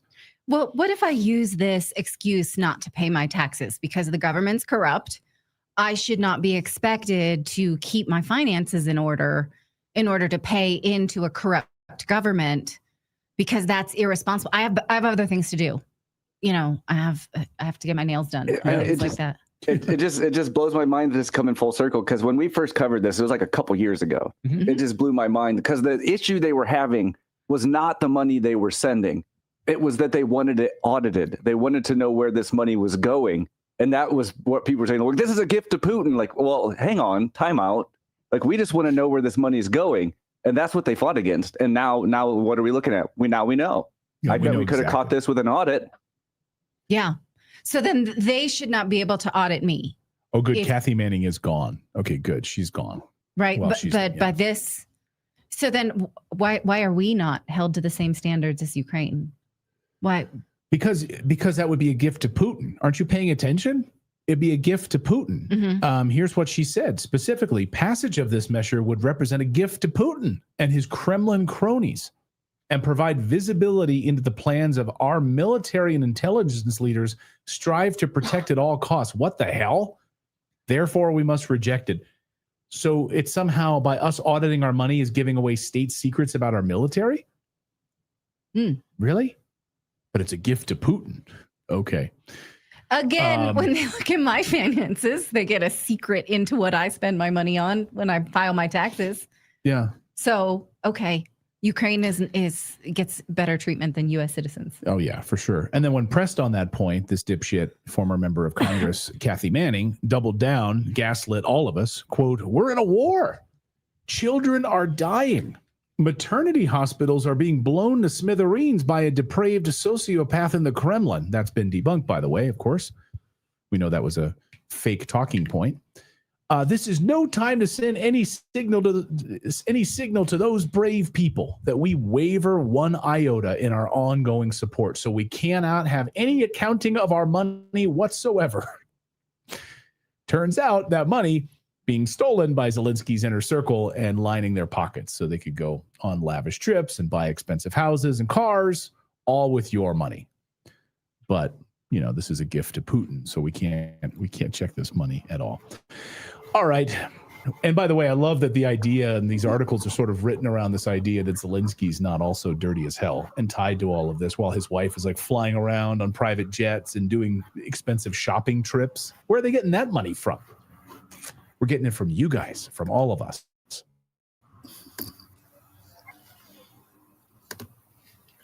Kofi.